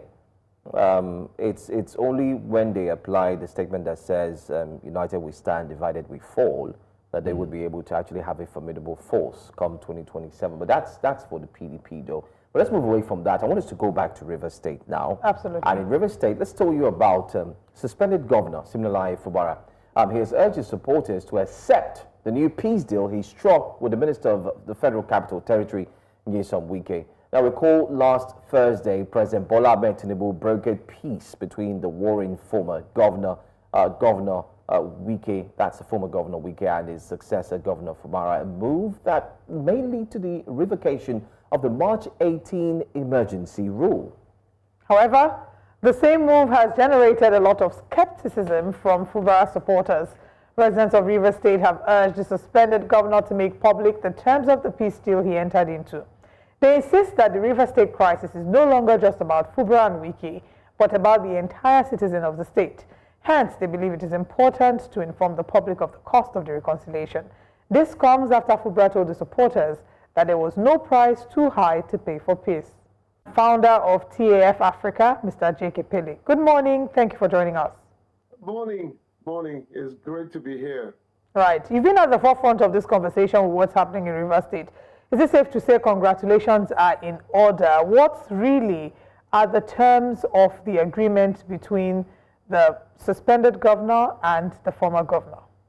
My dear, there's nothing to congratulate except that they are giving us the impression that they've been able to broker peace. The terms of that peace is what we don't know. It's important to underscore the fact that people like me, yes, I had one time or the other shown some element of support to my kinsman, Fubara, however, the way the turn of events are emerging, it's very, very critical that Fubara or Wike or whoever, the president, they should make known to the people of Rivers State and Nigeria in general what they have agreed that they are going to do. I don't understand why these individuals will sit and discuss the destiny of entire states without taking into account and taking into cognizance the fact that there are voices in that state, there are people of that state that needs to know what they are negotiating. What is it that have been agreed? What is it that they're going to implement? So that's is a mixed bag, and the earlier we know that, the better.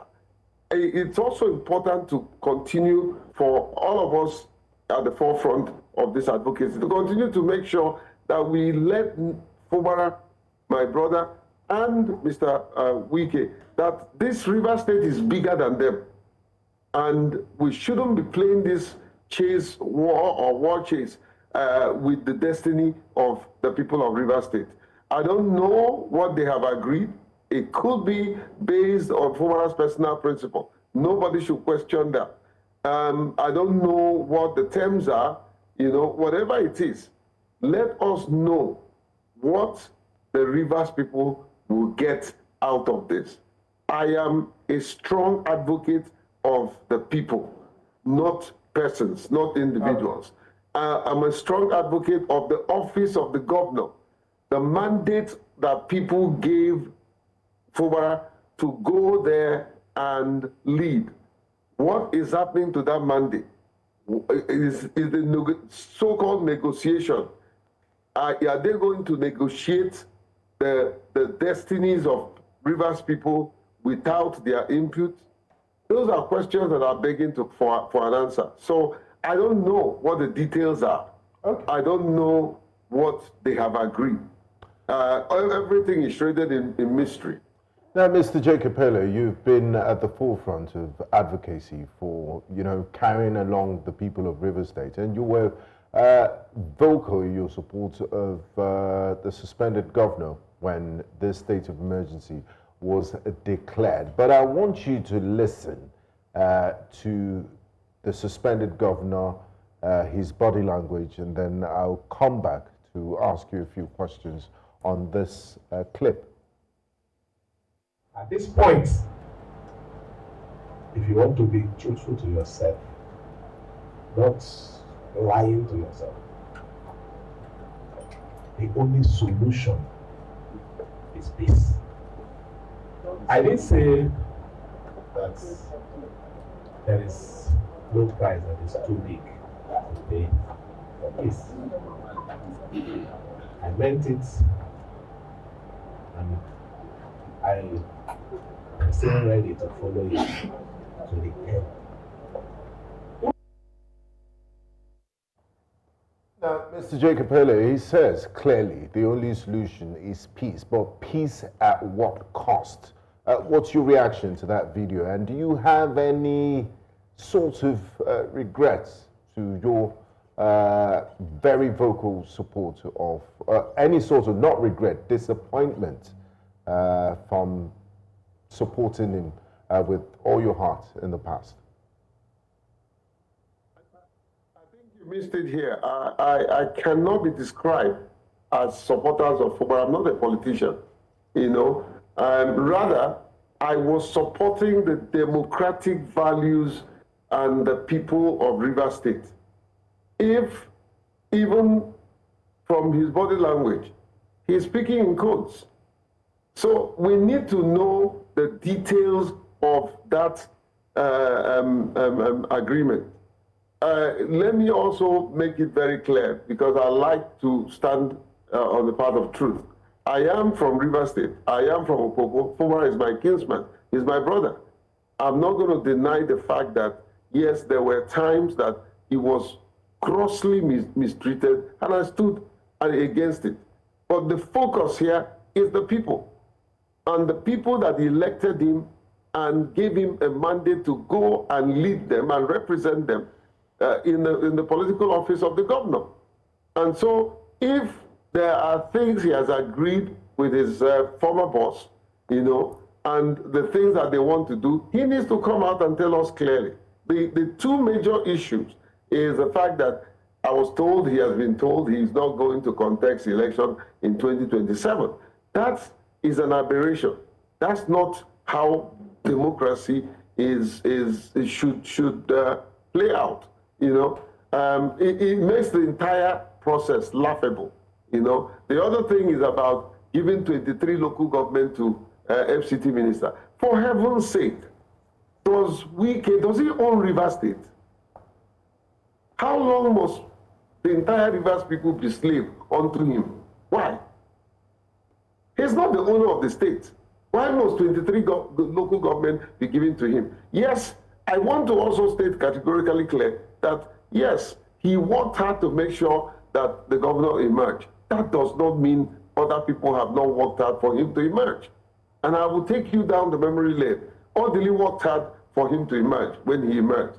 Amechi worked hard for him to emerge when he emerged.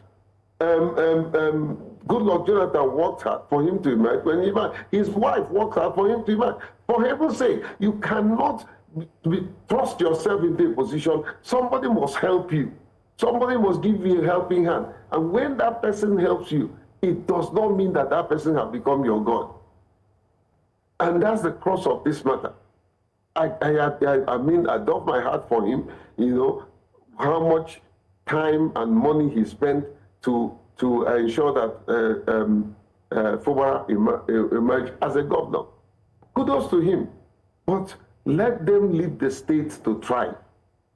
Let them leave the state. We have been made a laughingstock. Today, somebody who is totally alien to the state is sitting and distributing our resources the way and manner he likes. And look at the insult, adding salt to an injury by going to appoint a stranger to come and sit as the chair of the CIEC. What in the world are they doing? Are we in a banana republic? Why must this continue? Can this happen in Lagos State? Can it happen in any of the southwest states? Will this happen in the north? It will never happen. Why do you treat us as if we are outcast? Well, how long will this continue? And somebody will say we can't talk. They say when good men keep quiet, evil will thrive. This is evil thriving, and it should not happen in our own generation. At least somebody will say that somebody like me and several others spoke out. We can't continue to run this country the way we are running it. We will run it aground. Today, they want to literally create a one-party system in a multiple-party system democracy. Where will that work? How can we do that? Is that there are only one group of people who is holding the country as if it's their father's estate? The Nigerian project belongs to everybody, and everybody must put their hands in making sure that we have a nation that we'll be proud of. I'm ashamed of what is happening, especially in my state. But do you think that the people of Rivers State have been tolerant of what's going on? Do you think that they've not spoken out enough? Or do you think they're also aiding and abetting what's going on between the FCTA minister and the current governor? And what do you make of the fact that, I mean, we were in Rivers State for the town hall, and we saw how strongly supporters of the current governor spoke out and were willing to even go as far as ensuring that he gets back on that seat. But it seems like everything has gone cold and everybody has also gone quiet. What do you make of this? Joe, I don't think everybody has gone cold. Everything has gone cold. First of all, I want to thank you. Thank you for the statesman's role that both yourself and Kayode played in my state. I was ashamed of what was going to emerge, and thank God that I stood up and calmed the nerves of those who wanted to disrupt that wonderful initiative that New Central brought to Rivers State. You know, I haven't said that. It's not like we kept quiet. See, the media, you have the power to literally direct the pulse of the nation. And because the media went quiet, the issue of Rivers State also went quiet. So now you put it out here. Now we are here, we're discussing it. That's how we get attention. However, we have become they've taken so much power from us that we are powerless. The only power we have right now is the power of our voice. You know, so it's not like everything just went comatose. No, it's just that there is no proper strategic court of public opinion discussion, you know, and that's exactly what we're having right now. So it's back on stream. You know, how long will you cheat us? How long will you spite us? How long will you take our resources and make us beg for it? I don't understand. I really do not understand. And I hope the presidency, the president will not allow this to continue in any way. Otherwise, history will not be kind to any of us. Okay, I mean, you've strongly criticized the potential of what it might mean if truly the governor of Rivers State was asked to come back on the grounds that he can't run for office again. Should this really be the case, and we find that this is a peace pact that has held and he's sworn back into office, what next for the people of Rivers State? A very good question, my dear. It's unfortunate. This should not be the case. It's unfortunate. And for me, I have not spoken to Fubara, you know, but I think for me, if I'm in his stead, you know, we should be ready to make sacrifice that peradventure it will make us a hero. If that was offered to Jake Pele, right in that meeting, I would throw in my resignation. All these things that we're doing is one bullet and you're gone. Is it not better to die for truth than to die a liar? It's up to him. He has his own personal choices, his personal principle. But if I was offered that, I will resign from that office and go and have my head high. That's an aberration. By the way, why would any of them make such offer? Did anybody make such offer to Wike when he was governor of Rivers State? Why would the president allow that kind of offer? It's an assumption because we don't even know what they've agreed and what they want to do. But if this, I'm speaking on the heels of this is what they have agreed. And if it's what they have agreed, it's unfortunate. And like I said, people do things that destroy their legacy. And I hope this president, who has worked so assiduously, tirelessly for democracy, will not sit there and watch democracy destroyed just because he wants to please one man. Now, Mr. Pele, now that they seem to have settled the crisis in Rivers State, and the people that were antagonizing each other and you know, battle lines were drawn, now very chummy, and everything seems so peaceful. When do you expect the suspended governor, Siminalayi Fubara, to return to Government House in Port Harcourt? Okay, so let me correct an impression, and I don't like the generalization that our people were antagonizing each other. You know, my friend, you've been my friend. Not the people, not the people. Very. The suspended governor and the FCTA minister. People. Yeah, it's just a handful of people. They don't represent the interests of Rivers State.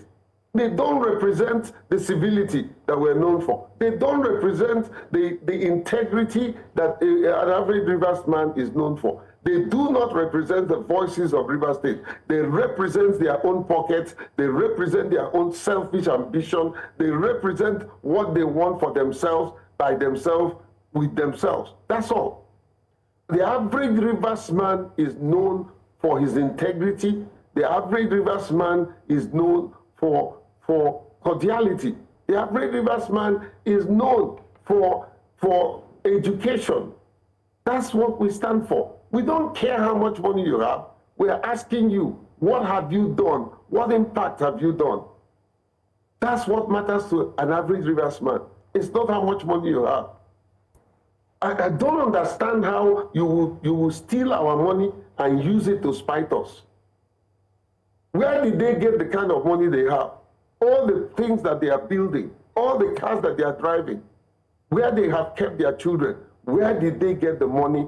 Let them come and announce it. But Mr. Cheg, all these guys that are running around and talking and doing nonsense, tell them, let them come and release their account. Let's see how they made money. But Mr. Jake, talking about... Many of them have been political jobber. Mr. Jake, talking about the account, I'm sure you're aware of the sole administrator and the budget that was presented before the committee at the National Assembly. The budget, I don't know if you've had any chance to go through it. Let me just read through some of the proposals in the budget. I don't know if you've seen it. Let me ask first. Have you seen the budget by the sole administrator? No, you don't have to waste my brother. Don't waste time reading. Let me give you one. All right, let me get your reaction on it. Naughty component. I'll give you one naughty component. Fubara presented 1.1 trillion budget for the entire year. What the presidency presented through the National Assembly and went to the National Assembly was 1.4 trillion.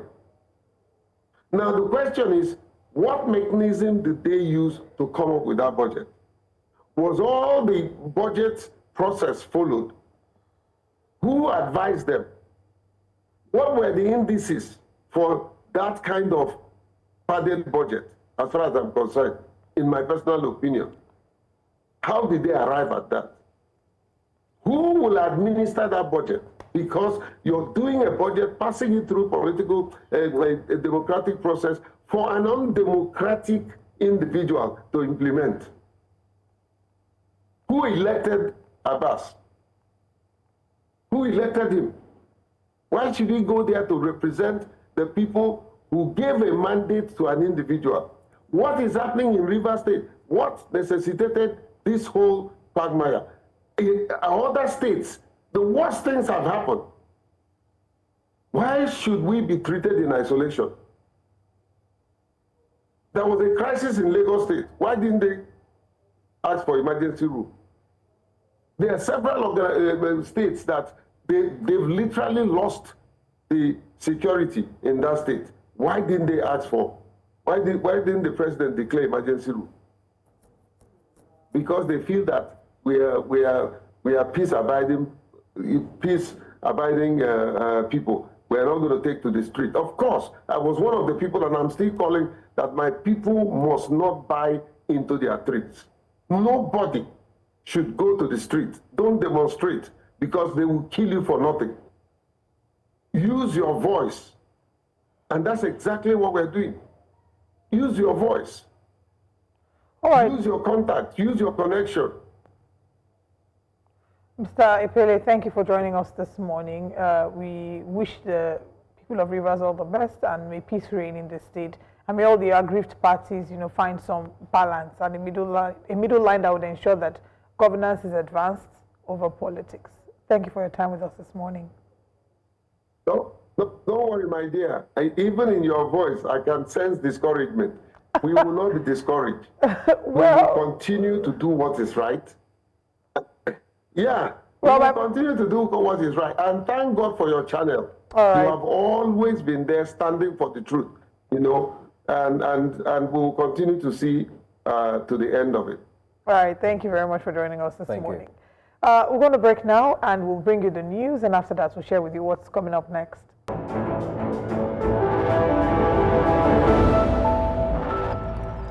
Thanks for staying with us here on News Central's Breakfast Central. Let's take a look at what the top stories are on breakfast headlines. We begin the news in West Africa, Nigeria, sides where after weeks of uncertainty and internal debate, Nigeria's People's Democratic Party, PDP, has officially reaffirmed Senator Samuel Anyanwu as its substantive national secretary. The decision was made during the party's 100th National Executive Committee meeting held on Monday at the PDP National Secretariat in Abuja. Speaking to reporters after the closed-door session, Acting National Chairman Ambassador Umar Iliya Damagum said the meeting had a single focus to assess the outcome of recent discussions with INEC, the Independent National Electoral Commission, regarding the leadership dispute. Damagum confirmed that the NEC unanimously resolved to retain Senator Anyanwu in his position, putting an end to weeks of speculation. He also announced that the party's much-anticipated national convention has been postponed and is now scheduled for July 23, 2025.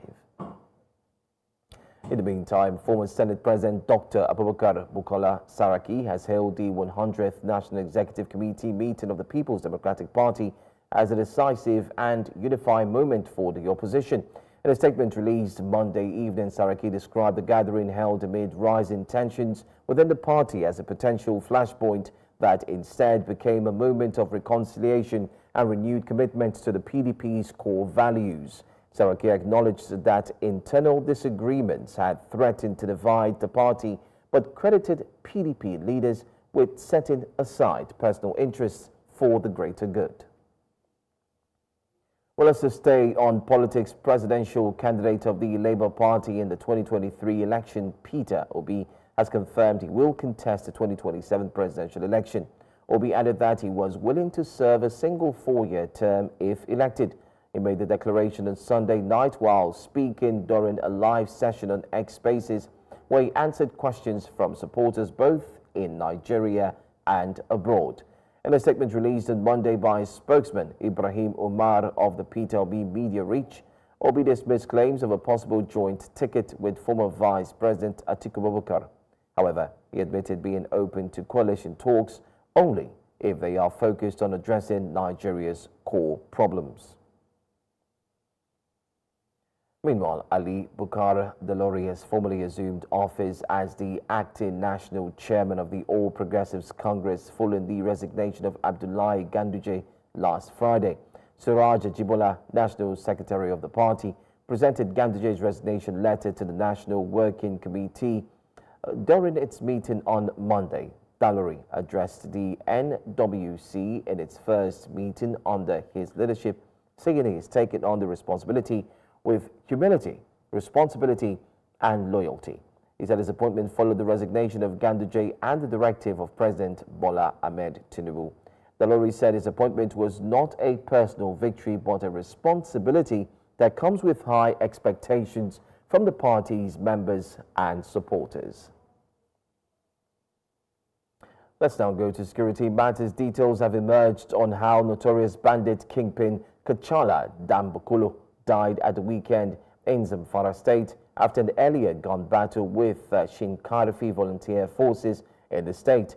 Security sources said Dambukulu and more than 173 bandits were killed after the blistering surprise attack by the volunteer forces. According to the sources, Dambukulu, who sustained serious gun injuries during the attack, died over the weekend and was buried on Saturday. His death and that of several fighters loyal to him were reportedly being celebrated, particularly by residents of Kuriya district in Shinkarfi LGA, whom he had terrorized for years.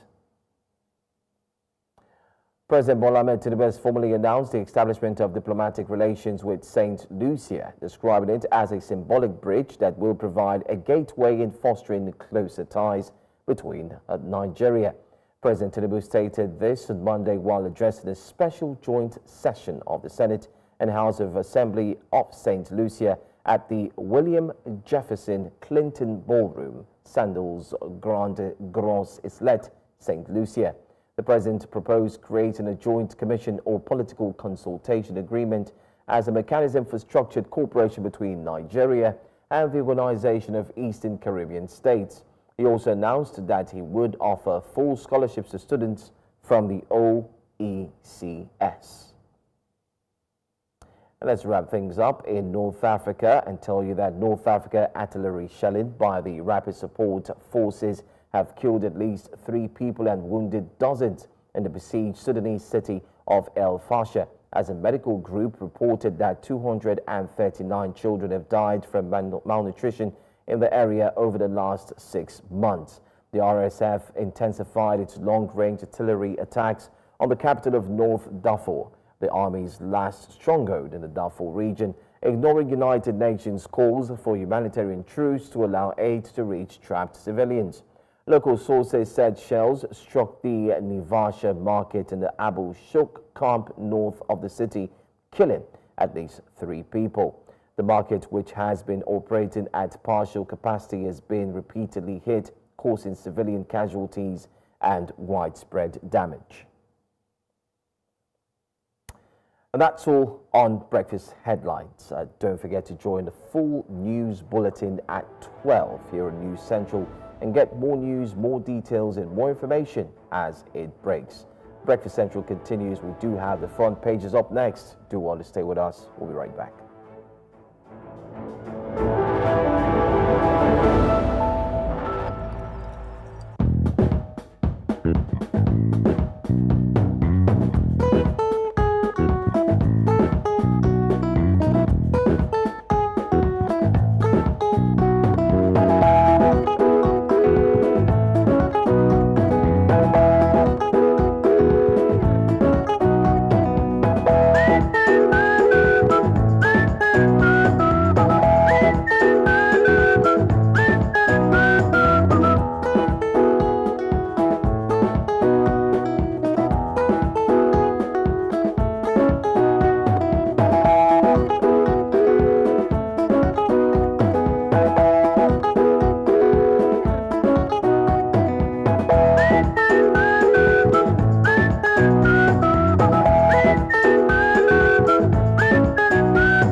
Welcome back to Breakfast Central. Let's now look through the papers and see what the front pages are saying. Now, this is the point where you can call in to share your thoughts on any of the stories this morning. And joining us is public affairs analyst and the latest fellow at the Guild of Nigerian Editors, Ikechukwu Amechi, founder, CEO of the Niche newspaper. Yay! Congratulations on your investiture. Another feather to your cap. Well deserved. Thank you. We celebrate. Yes. Thank you, Benga. Thank you, Olive. And Joe. Congrats, sir. Thank you. Well deserved. Very well deserved. Well deserved. Thank you. Thank you. And welcome back to the country. Thank you. Must have been much needed. No chocolate. Fresh air. Nothing. Yeah, except that the flip side of that trip is that when you come back to Nigeria, your reality, you feel sadder. Because you feel sadder. Joe, honestly, we are joking. We are joking in this part of the world. What did you see that made you come to the conclusion? Everything will leave. How are the airports here? Any improvement? No, don't talk about the airport. That's not even. Don't go there. Only if you need to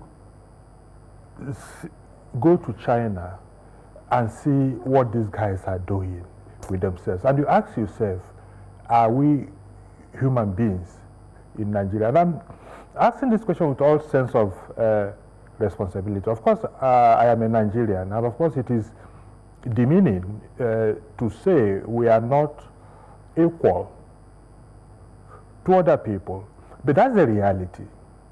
Because you go out there, and what you see, it's not even in the skyscrapers everywhere, but the way the society is organized, the way things are done.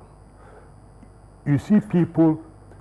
Development is deliberate. It's a deliberate effort. It's not something you pray for or you wish for. It's not accidental. No. It is careful planning, deliberately desiring to be at point B from point A and working towards it. But here, we are doing things, and people will tell you, even for improved agriculture, they say you should pray. And I'm sure when they achieved all those things they didn't commission with much fanfare and speeches. Nothing. It's a way of life. I remember when I was in university, and then you see a new road, a new building, but I didn't read about it in the newspaper. Nobody came to commission it. It's a way of now life. These people have conquered nature. Look, there is a city called Qingdao. If you go to Qingdao city, you will marvel. Right across the Yellow Sea, there is a bridge, 47 kilometers, right across the Yellow Sea, that leads you to 3 islands. They call one Red Island, the Yellow Island, and Green Island. That is where we have the Qingdao port. You go to a port that 1/4 of its operations have been automated 100%. You don't see a human being. No human being. And they say that in the 8 years, I asked them, they say that in the 8 years of full automation, there's never been a glitch, not even for a second. So everything works seamlessly, and you ask yourself, are these human beings? They have gone beyond constructing bridges to doing underwater tunnel. So that you drive on top of the bridge and you drive under the bridge in a tunnel. Meanwhile, we have, our own technology. It's the look on Olive's face for me. Like technology. Like American wonder, but this case is Chinese wonder. China will overtake. Talking about BVN. About clearing your drainage for rainy season. Don't throw dirty for inside gutter. Oh my God. And in all the distance, in all the days we stay there, you won't even see a piece of paper. Because it's a culture. It's a culture they have. On the street. The street is as if it is being swept every every second, clean. And you go to the rural areas and you ask yourself, it is, no, you can't comprehend the beauty.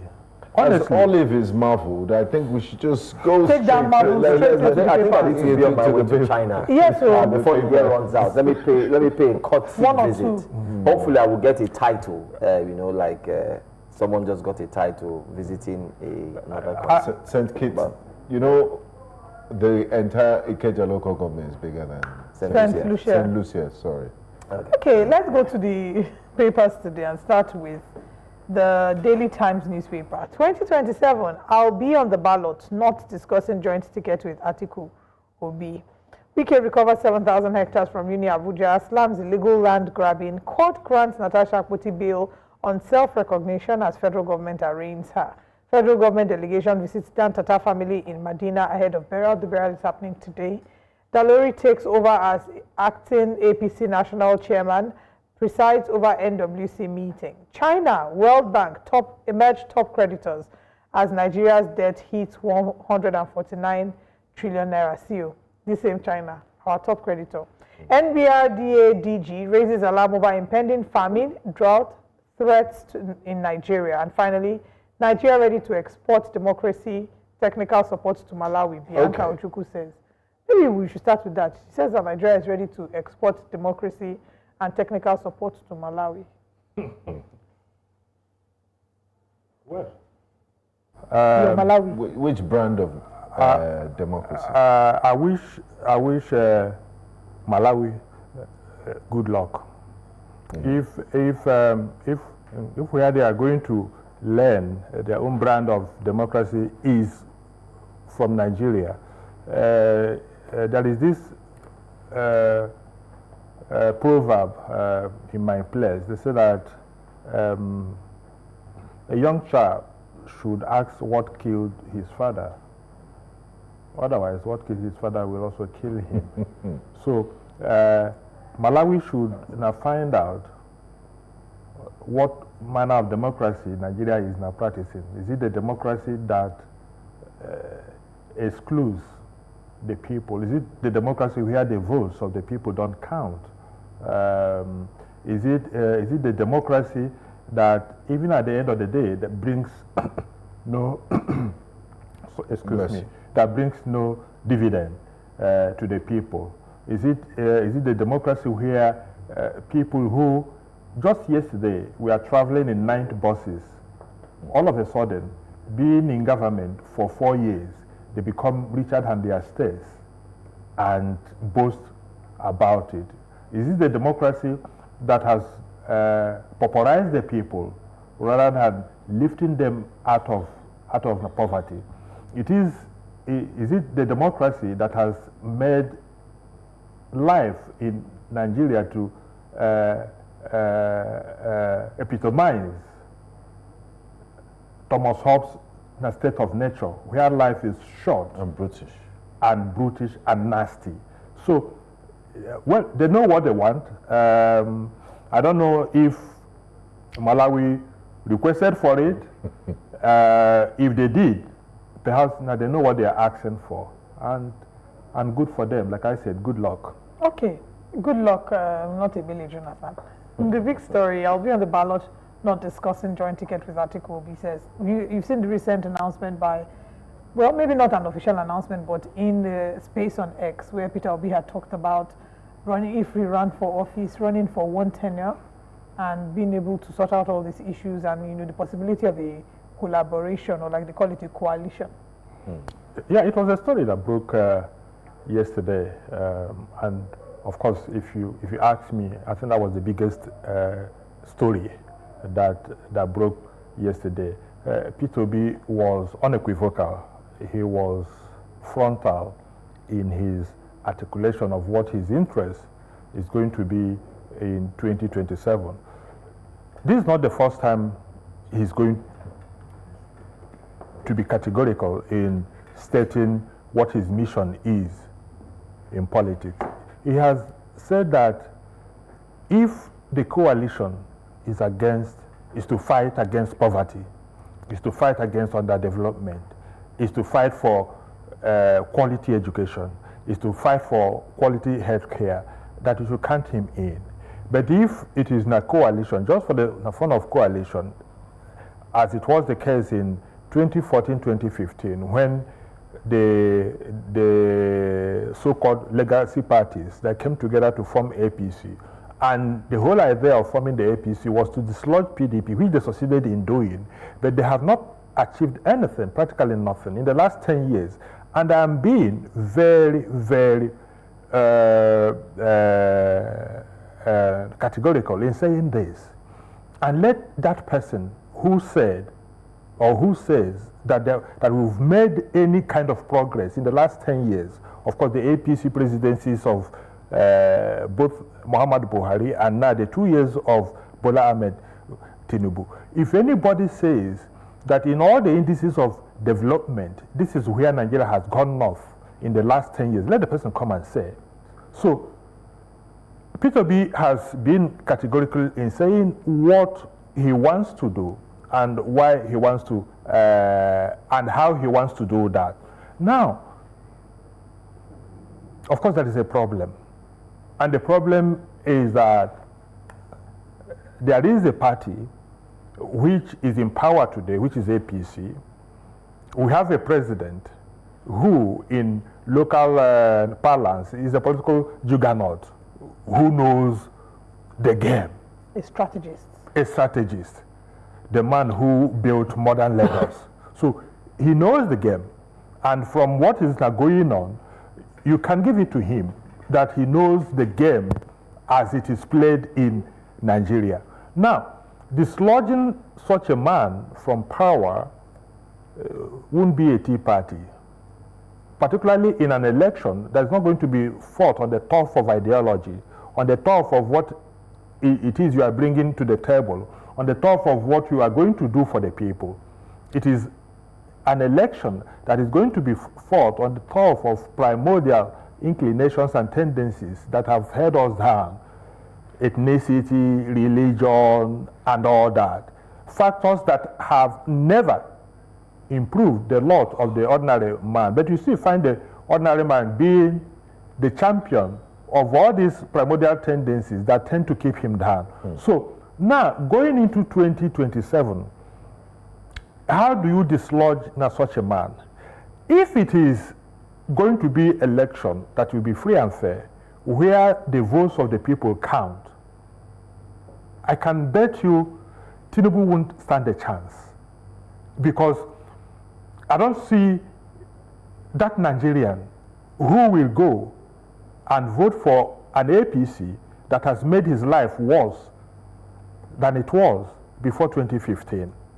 But of course, in going into 2027, we have to factor in so many things. And the most basic thing is that this election won't be won on the basis of the votes cast by the people. There are other factors, and which is the ability to protect the vote. It is one thing for people to vote. It is another thing for those votes to count. Will the votes count in 2027? We'll wait and see. So that is why people are talking about a coalition. Okay, now, coalition, if you come together, how does that help? The big elephant in the room is the ambition of former Vice President Atiku Abubakar. I'm not too sure that there's anybody, any discerning Nigerian, who does not appreciate the fact that Atiku still wants to run again for the presidency in 2027. So if he runs in 2027, that means power, and because of the delicate balancing we have in this country, there is a convention. It's not a law, but there is a convention. A gentleman's agreement. Yeah, that was established because of where we are coming from. In 1999, because of the annulment of the June 12, 1993 election and the agitations that eventually led to the military leaving power in 1999, there was this agreement that power should start from the southwest.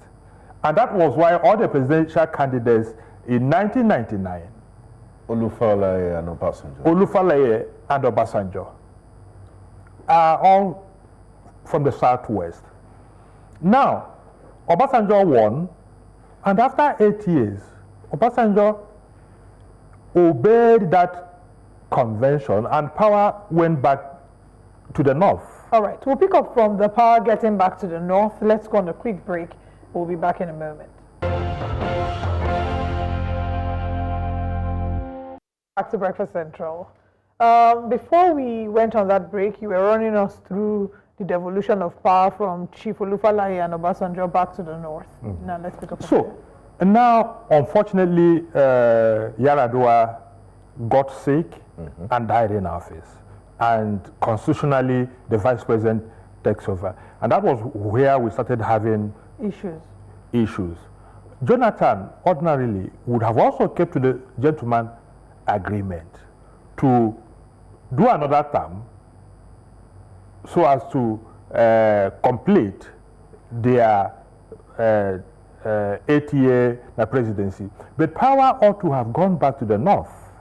Jonathan reneged on that and wanted to do another 4 years, and the north united against him, as they should. And that was what threw up Muhammadu Buhari. If you ask me, the person who made Buhari president was Jonathan. Because for the first time, the entire north united against Muhammadu Buhari. Had Jonathan did the needful in 2015 by saying, the north, give us a candidate, Buhari would never have become the president of this country. Now, Buhari has finished, and power ought to come back to the south. Buhari did 8 years. Then Atiku Abubakar came out again to hijack the ticket of the PDP and said he was going to run. That was where the crisis in the PDP started. People like Nyesom Wike and others capitalized on that and played their own game, which was, in the first place, a selfish game, but then which looked altruistic because of the inordinate ambition of Atiku Abubakar. So that is where we are now. Now, going into 2027, Atiku still wants to contest. If Atiku is contesting under whatever political party, if it is the year to be registered ADA or PDP, if at all he can extricate PDP from the grips of Nyesom Wike, all that, it then means that again, that convention, that gentleman agreement of power rotating between the south and the north in equal measure is going to be cut short, because the man who is there now, President Bola Ahmed Tinubu, has only spent 4 years. So if it goes back to the north, it then means the south must have done the 4 years. Now, Atiku's ambition is going to unite the south behind Bola Ahmed Tinubu, even those that don't like him. So, if the coalition, if they are honest to themselves, the best thing they could do is for the north to say, okay, we are not satisfied with what Bola Ahmed Tinubu has done the last 4 years in terms of delivering the dividends of democracy, but the power must still remain in the south, and therefore who from the south is in a better position to deliver. P2B stands a better chance than anybody else. Enlightened self-interest should dictate that those who are promoting this coalition should go through that route. But in an event that they don't, P2B has indicated that he will go it all alone. He will go it all alone. All alone. Has Peter the capacity to win a presidential election? The answer is yes. If elections are free and fair, if the votes of the people count, Peter can beat any candidate, because he's about the only person who is coming up with ideas different from what is there now about going from consumption to production. How can Nigeria be productive? How can you strengthen security and make Nigeria more secure? How can you promote quality education, promote good health care? What are those things that need to be done? How can you essentially fight the corruption? Because at the root of all this nonsense is corruption. In the last 1 or 2 weeks, there's been this story that is trending of about 200 and something trillion missing from the NNPC. Now, another story broke yesterday that reps are angry with a 20 billion naira CCTV project by the sole administrator. If you are using 20 billion to put CCTV around government house in Port Harcourt, it is mind-boggling the level of corruption we have in this country. P2B is about the only person who has said, I'm going to address corruption headlong. And he says, I will do one term, which again should satisfy those in the north. Because if he does one term, it then means that the South must have completed the 8-year distance. So it is left for Nigerians to decide on what they want. They say people get the kind of government they deserve. If Nigerians want a change, somebody is offering himself as a positive change. If they want to go on with the status quo, of course, let them go on with the status quo, but let nobody come out tomorrow to complain about how difficult things are in this country. So I think it was a strategic move that he made yesterday, not to leave anybody in doubt whatsoever where he is going. He says he's not going to be a running mate to anybody. Let Nigerians decide who they want to superintend over the affairs of this country going forward. I think we should take a look at the Daily Trust newspaper. Yes, the headline says how PDP governors BOT resolve impasse. Anyanwu stated that Secretary NEC to hold on July 23rd. That didn't happen easily. It wasn't after scuffling and change of venue. Coalition to adopt ADC on Wednesday. Interesting. I'm wondering which coalition is that. And we also have FCT workers begin protest over welfare.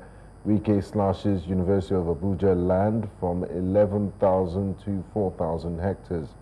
And ready for single-term presidency will be. What else do we have here? Dantata's burial holds today in Saudi Arabia. And Tuji's ally, Dam Bokoko, 6 bandit commanders, 182 foot soldiers killed. How significant is it when you can identify some of those bandit leaders that have been killed? Does it really change the landscape and the battle against this insurgency, or there's just what's it called? Is it that there's so many? There's like a production line of bandits just coming one after the other because of the based on governance paces and lack of jobs. Basically. You have just said what I wanted to say. What comes to my mind anytime I hear about 1,000 bandits neutralized, 20 bandit leaders killed, I ask myself, how many are these bandits? It then means that Nigeria has almost been overrun by bandits. Because each time you hear one bandit leader, neutralized, killed. You ask yourself, how many bandit leaders do we actually have? Or is it that when one is killed today, another bandit leader springs up from that same distance? Well, if you ask me, it's a good one that at least we now know that one bad guy has been taken out of the scene. But the flip side of that is that the government must be proactive, because what happens every time, particularly in the Northeast, is that whenever a community manages to fight back, the bandits go back, recruit, and come back in a counterattack that is so devastating. So now that we know that is a pattern, if the Shinkafi Vanguard guys or whoever, of course they are the local vigilante, so if they have mobilized to carry out this feat, to kill a bandit leader and his foot soldiers. Common sense.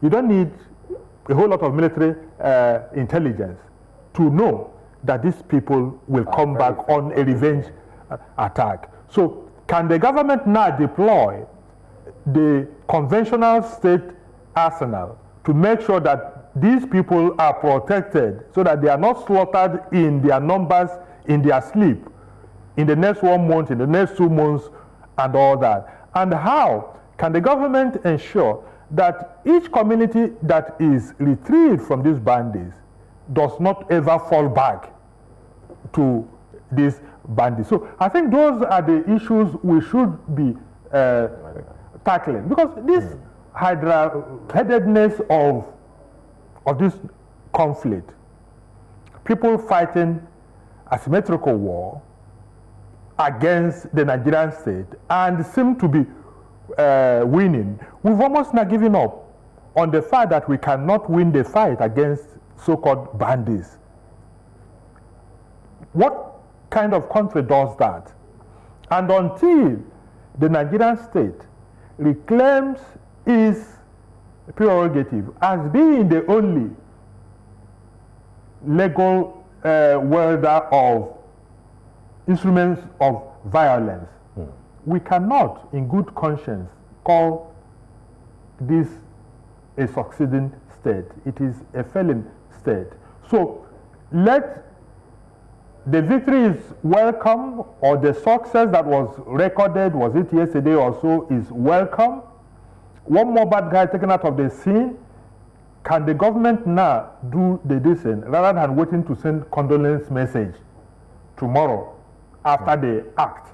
Can they now make sure that these people don't suffer any reprisal, any revenge killings at the end of the day?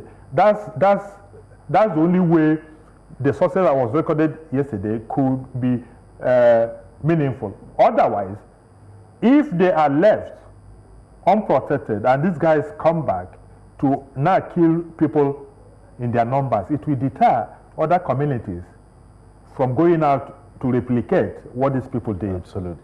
It's a tough one. Well, we're almost out of time, but let's see if we can quickly take the last paper for today. Let's look at it very closely. The Guardian. How interests overlapping roles may undermine new tax regime. We applauded the president last week, as soon as the tax laws were indeed, signed. Let's look at this one. I think I'm not interested in that story. I think the one I want us to talk about, we've not mentioned it yet. Let's talk about calls to strip president of power. But we don't have enough time for this. INEC officials intensify.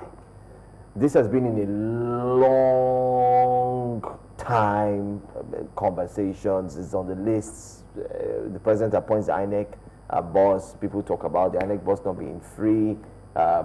What's your take? Finally, we have less than 3 minutes. Talks intensify.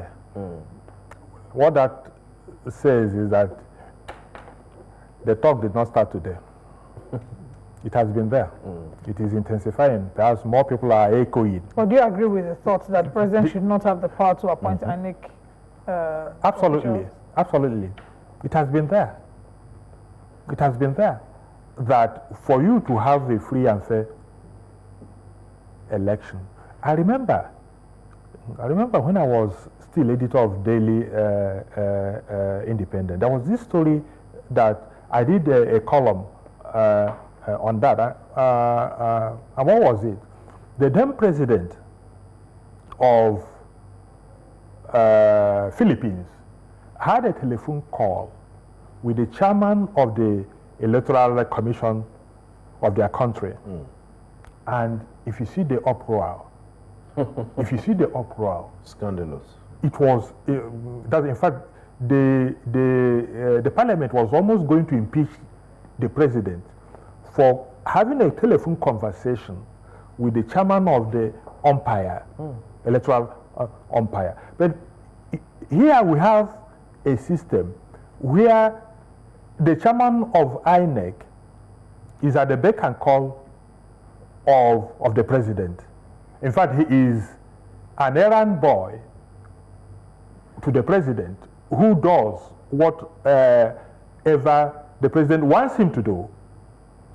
Now we have a situation where the resident electoral commissioners are appointed by the president. And we have seen instances where partisan people who are clearly politically aligned, contrary to the dictates of the Constitution, have been appointed as INEC staff. And what do you expect? They are going to dance to the whims and caprices of the man who appointed them and his political party. And therefore, the expectation of a free and fair election ab initio becomes almost, there becomes non-existent expectation. So, if this can carry through, but who are those people who are going to do that? This national assembly? No, they can't do that. I don't see them having the capacity. You've lost confidence and hope in them, eh? To do that, because the last people who were appointed as regs, many of them, Nigerians now shouted, there were very clear, and those that were appointed, that people pointed at as being members of political parties. Card-carrying members of political parties. What did the National Assembly do? Nothing. They cleared all of them. And they are sitting pretty today, superintending over the elections we hold in this country. And how do you expect? So if it is something that could be carried through, that's the way to go.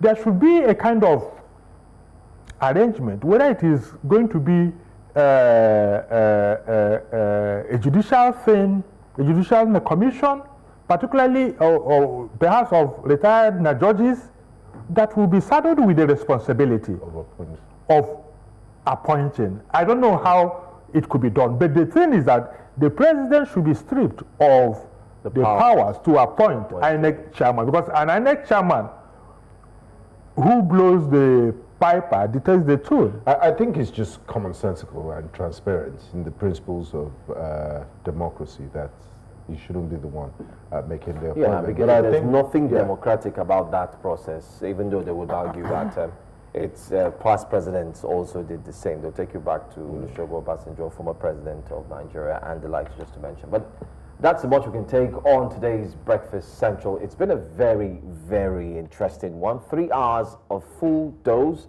no doubt. We've looked at some of the biggest stories in the land, and we've discussed them best way possible. But it doesn't stop here. You can like, share, and also comment on our social media platforms when we do actually post the shows, that in case you missed them, you can also follow through. But that's all.